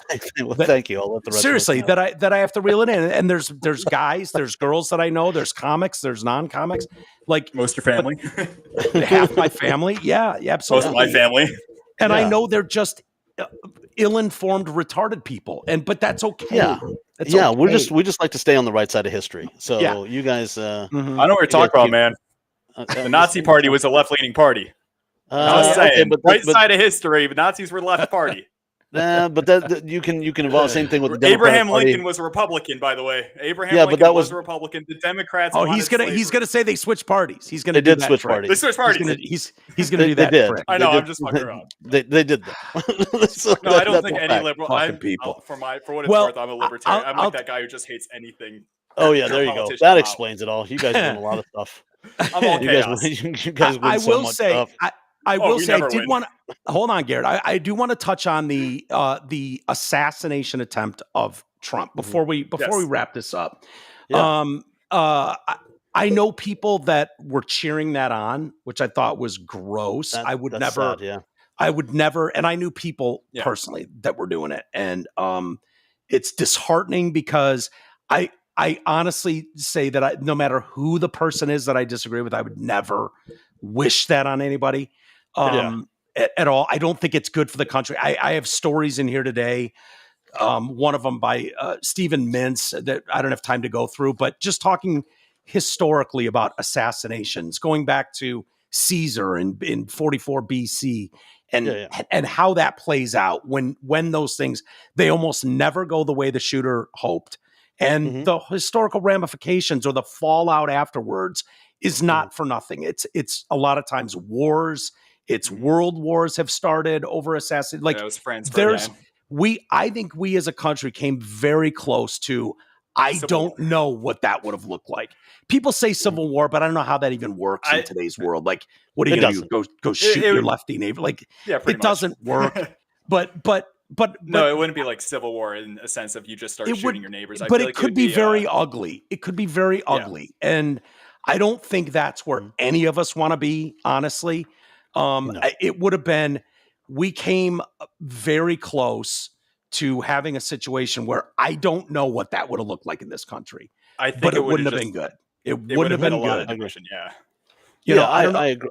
And he's got a young son, and that you got to feel for him as well. Like that's, regardless of how you feel about him, that's kid's dad. Like that's dad to him. So I wouldn't want to. I wouldn't want. I mean, as much as I dislike Trump completely, but I would never want somebody to get shot. Yeah.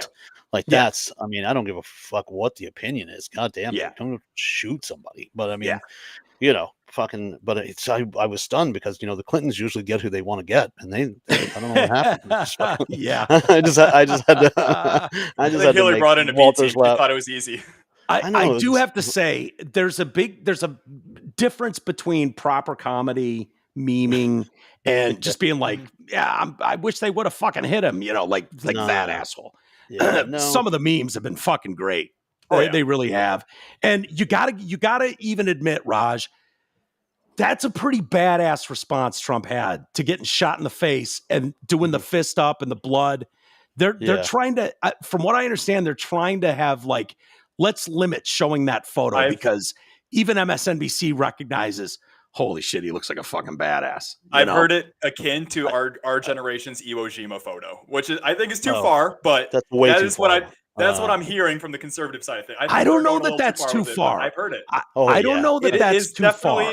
I would say it's definitely a Pulitzer Prize winner. Let's also remember the fact that he was also yelling, "Let me get my shoes." He wasn't being a badass the whole time. Yeah, he did he did take his shoes off. Apparently, dude, I don't know if he was barefoot. I don't know if he had filthy socks on. I might demand to get my shoes too. I don't know. Yeah, I definitely had if you're about to step in front of me to take a bullet for me, fuck my Cole Hans, buddy. I'll just take me to the hospital. I do find it hilarious that there are people because I wouldn't want if I had half my ear fucking blown off, I don't want to show up to a convention with people with band-aids over their patches over their ears as well. That's kind of shit. Yeah, I know it's a solidarity thing, but I'm like, do you understand? I got fucking shot.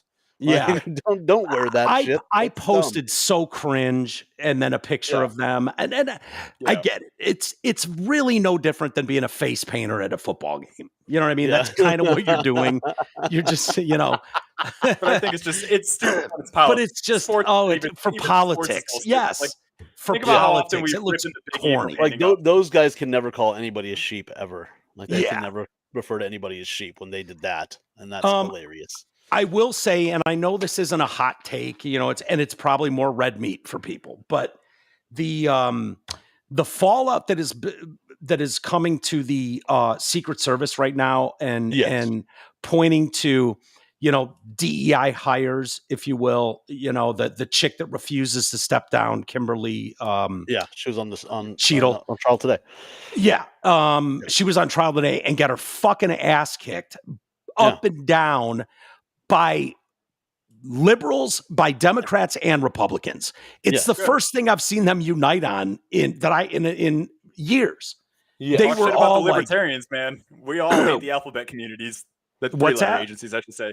You talk about the libertarians and stuff about never getting anything done, but the one thing the libertarians have always stuck to is fuck any three-letter agency, including Secret Service and things like that. Yeah, and I think that's the one unifier that we all need right now is fuck the FBI. The CIA. I think her being there, I think it's fair. Seeing the video going around of the what appeared to be a fucking SNL character, Pat, where you don't know what gender they are, the woman in front of the Secret Service detail who can't holster her gun. And it's like, look, I've met a few of these guys, military guys, these are special individuals. They are not us. They are tough as fucking nails. It's for the guys that I know, the idea that you couldn't shit-faced holster your gun in an instant, no matter what's going on around you, would be insulting on a fucking level I can't even describe, just knowing some of these dudes. And it's like, to me, anytime the inclusion, equity, diversity shit is going on, I think there's a line that you just don't cross. And when you're talking about surgeons, firefighters, Secret Service, military, like that's where I draw the line personally. And it's like, you didn't do women any favors. And I know Mayorkas is coming out today going, insulting. How dare you insult a woman? They're every bit as capable as men to do this job. And it's like, are they though? But why surgeon? Huh? Why surgeon? I think he meant surgeon as in he wants an Indian guy doing it. Yeah, well, I mean, that's what I want a good Indian person as a surgeon. No, I'm saying I don't want to lower requirements for the job. Oh, okay. I thought you were talking about women can be surgeons. I was like, that's hilarious. No. I was waiting for the screen. I was waiting for the screen to go black and white. No, you know what? I should have clarified that, because you're absolutely right, Raj. What I'm talking about is physical fitness standards for firefighters. Yeah. I don't care if the smartest guys are always fucking Asian and always Indian. So be it. Then do better. Yeah. Be fucking better. If you want to catch your Indian counterpart as a doctor, then fucking be better. And until then, sorry, I want the Indian guy. I do. I don't want to, and I think it's really unfair to have these DEI hires, because then it calls into question all DEI hires. And I think that's really shitty to do to people. But there were some colossal failures with the Secret Service on a protectee detail. And I guess it's kind of uniting to see all of us here. It could have been so much worse. Did we lose Raj? Jesus Christ. We lost Raj again. I really want his input on some of this, but it isn't to be. I'm sure you watched it too, Garrett. I don't know what your thoughts were over the last week, but I always think that any of these FBI, CIA, anytime something comes out this big, I feel like they're involved somehow. Same thing with the Whitmer kidnapping. That was confirmed FBI stuff. So I know I'm the tinfoil hat guy in the room. I always am. That's not even tinfoil hat, though. The Whitmer thing. It's so in your face nowadays that I just 150 yards away, and they didn't see the fucker on a roof. 130 yards. And people have recordings of him climbing on the roof with a gun. Yeah. And trying to get the cops. Yeah. And he was seen walking around earlier with a rangefinder and a ladder. Yeah. And nobody said shit. No. And then you have the Kimberly Cheadle, who's who is the one in charge of the Secret Service, who's running that, saying the buck stops with her, but she's not resigning. And people were asking her today. One of the Democrats asked her, like, what if he would have been killed? Like, you would have been culpable at that point. Would that, like, if that shot had been an inch and a half over, would that be resignable? Would you, like, so clearly the buck doesn't stop with you. And this idea that people are going to go, like, oh, wow. Okay. Sorry, I'm reading comments here. It's just insulting. And I think the people that take on a detail like that can get to the level of Secret Service, that are willing to put their lives on the line, whether it's in the military or something as a presidential detail. Like, this is not the place where we go, we need a lesbian or a drag queen on the team too. We need to be like, fuck no, man. Well, my biggest gripe too is, I want my doctors to be the top. And if that means they're all Indians, then so fucking be it. I want my firefighters to be able to fucking drag 300-pound men out of burning buildings. Sorry, that's just the way it needs to be. Secret Service detail, when they're willing to put their lives on the line for a protectee, for the betterment of this country. Because like I said before, the fallout can be tremendous. You can't even imagine the potential fallout. What is the picture that you're talking about? Like, she can't get to her. Yeah, there's video. And you've seen it, Garrett, I'm sure. She's trying to holster. Yeah.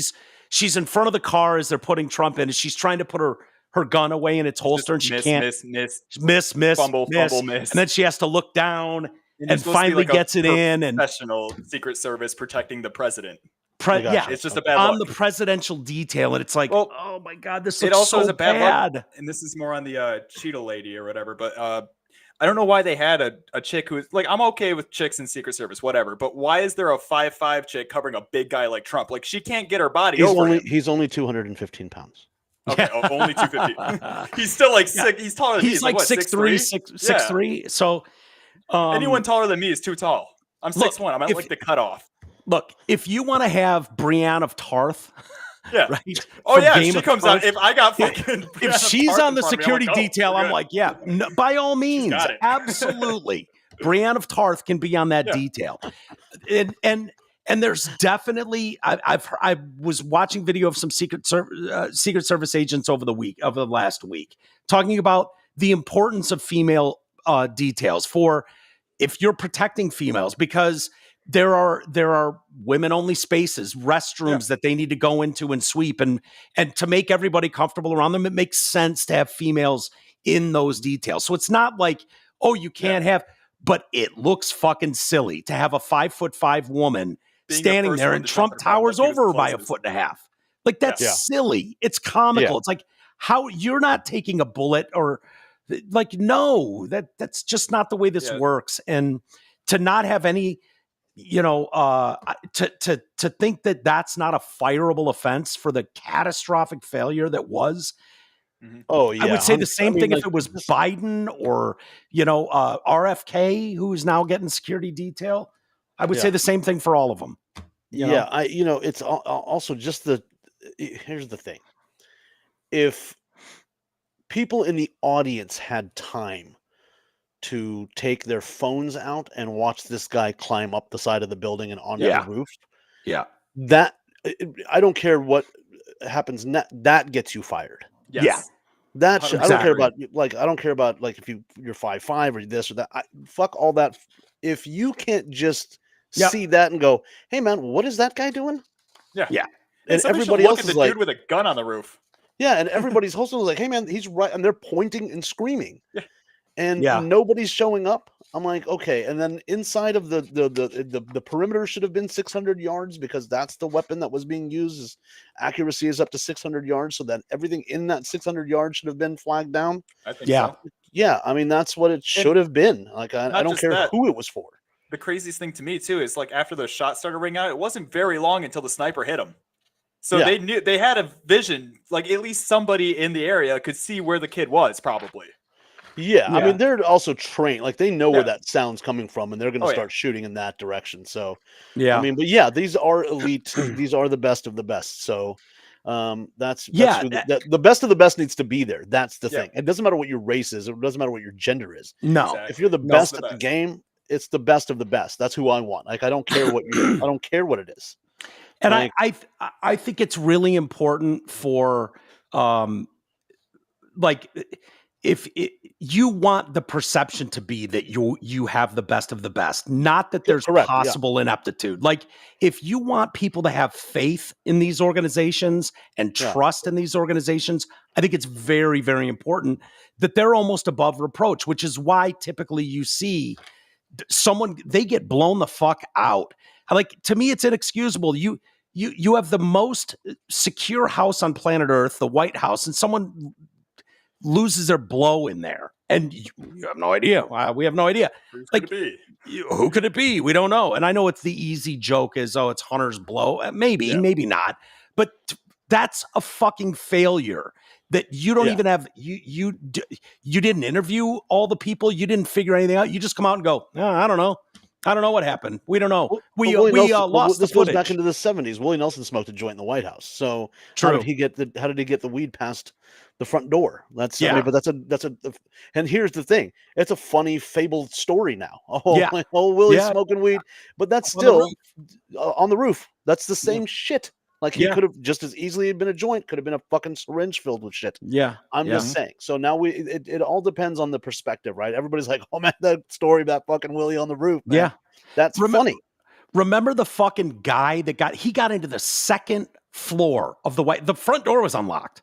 He got in when Obama was living there and got in the second. Can you imagine if that guy would have fucking murdered Obama? Right. I mean, how does someone get into the second fucking floor of the White House? I think it's the stairs. And through the stairs. Yeah. Like, I mean, how is like, here's how silly I was, Raj. I assumed all along, like, oh yeah, if you try and do something to the White House, like shit comes out of the ground and fucking shoots rockets at you, and there's dogs that will run you down and rip your arm off. Like, no, this dude just walked up to the door and opened the fucking handle and walked in. Yeah, a buddy of mine was it's actually one of my fraternity brothers was in DC, and he was taking pictures in front of the White House. And this is a while ago, so you can tell what I mean. Yeah, is the cap that goes over the lens for his camera. He dropped it, and it went under the fence. Like it went under the gate. Yeah, and so he reached down to get it, and he said he looked up, and there was a Secret Service guy right there. Yeah, and he's like, he goes next time. He was cool about it. He goes, next time, just wait. We'll come and bring it to you. Don't put your hand under the gate. Yeah. Don't ever do that. Don't ever do that again. But see, and then he goes, my buddy Sean goes, let me ask you a question. What happens if I were to try to jump this fence? He goes, your feet wouldn't hit the ground. Yeah. Right. Now, how do we go from there to just guy running upstairs? Just like, hey, let me go see where the shitter's at. What tour did he get? Yeah, right. The Jan 6 tour. Or the ineptitude.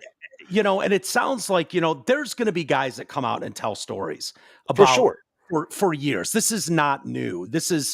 But Mayorkas, who is, most people know from Homeland Security, the border. So he's getting grilled all the time for the border.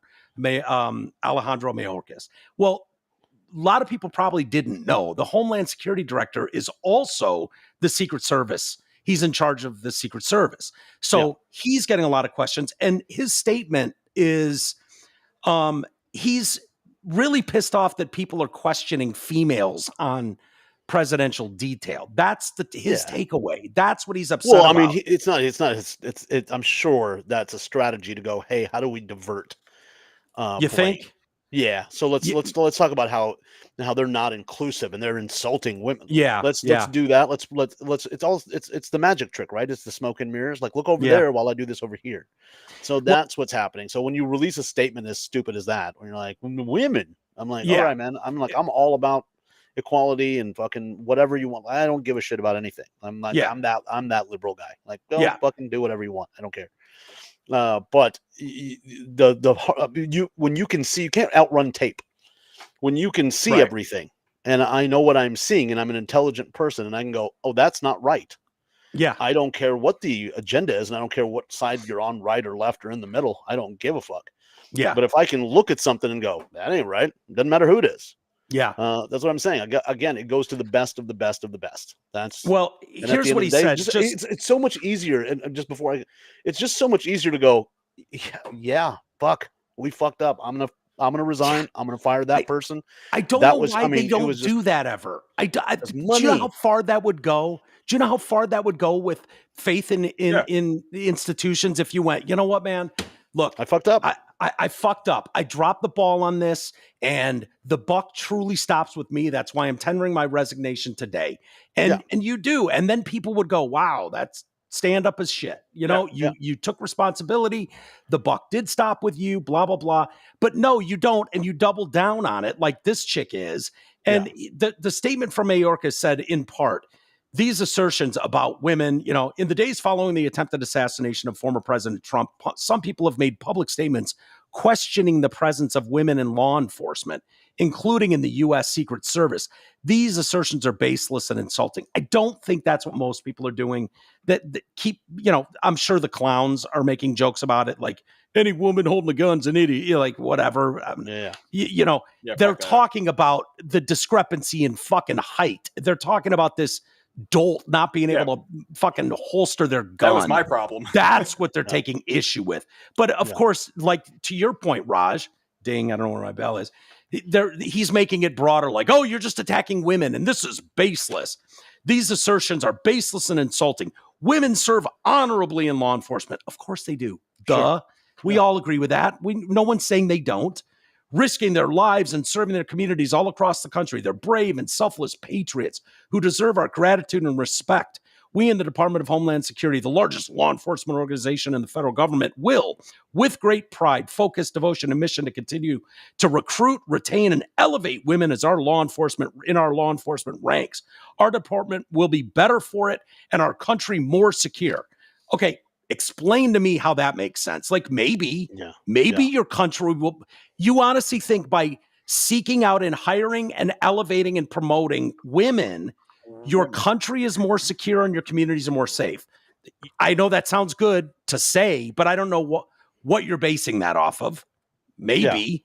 I don't know what you're basing that off of, but I think there's a big difference in Brienne of Tarth of the world and the Ronda Rouseys or the Gina Caranas, like chicks that you go, I wouldn't fuck with that chick. That chick looks like she can handle some business.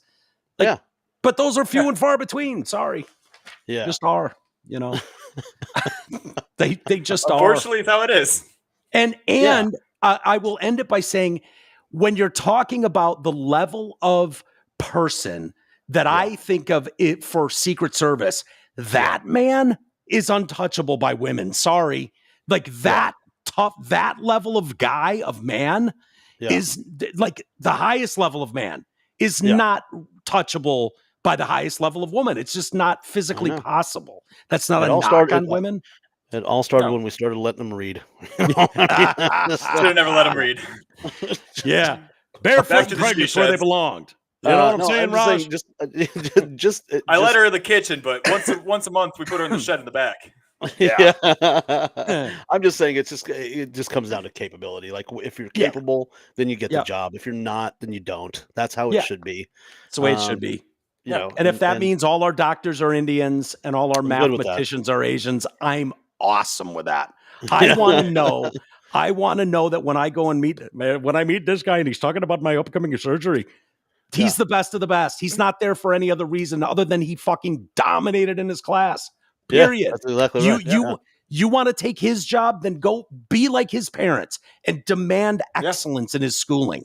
Yeah, I will tell you. There you go. One of Neil's really good friends is a heart surgeon in Louisiana, and I have never in my life met a bigger asshole ever. He is just an asshole, just in social situations. Like I'm sure I know he's a killer in the ER, in the operating room. I'm sorry, in the OR, but he's just a dick. But I mean, literally, Neil's like he's the best.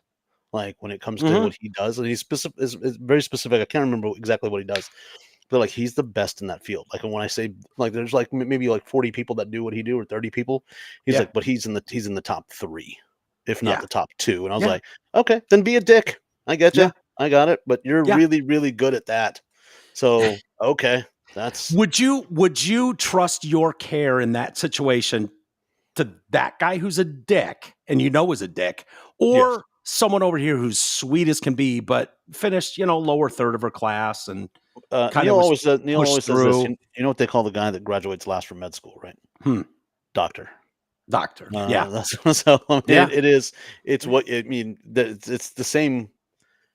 It's the same train. Everybody gets the same textbooks. Everybody gets the same professors. Yeah. Everybody gets the same doctors, right? It's just how much attention did you pay is where you go. So I'll take the asshole that studied really hard. Yep. But I don't want standards lowered to fit a criteria. That's where I have a problem, where it's like, oh, we have too many Asians and too many Indians. We need to have more white people or black people because they're not doing as well. And like, go fuck yourself. Then do better. Sorry. That's Harvard's big issue right now. It's Harvard's issue. They're being sued by the Asians. The Asians are pissed. Yeah. We've pissed off the Asians at Harvard. They were not, they're like, they raised the entry for Asians and Indians, but they lowered it for the black people to try and even everything out. And it just kind of looked horribly racist all over the place. It doesn't look good. And unfortunately, the ones that do rise to the top that are maybe a black guy, people are instantly stuck going, well, maybe they're great, or maybe this is someone that got preferential treatment and got squeaked through because of something inconsequential like the color of their skin. None of us give a shit.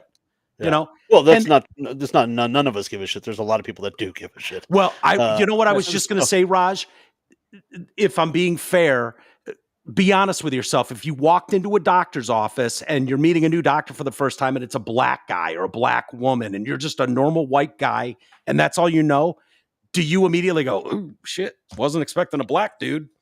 I don't, because but some people probably do.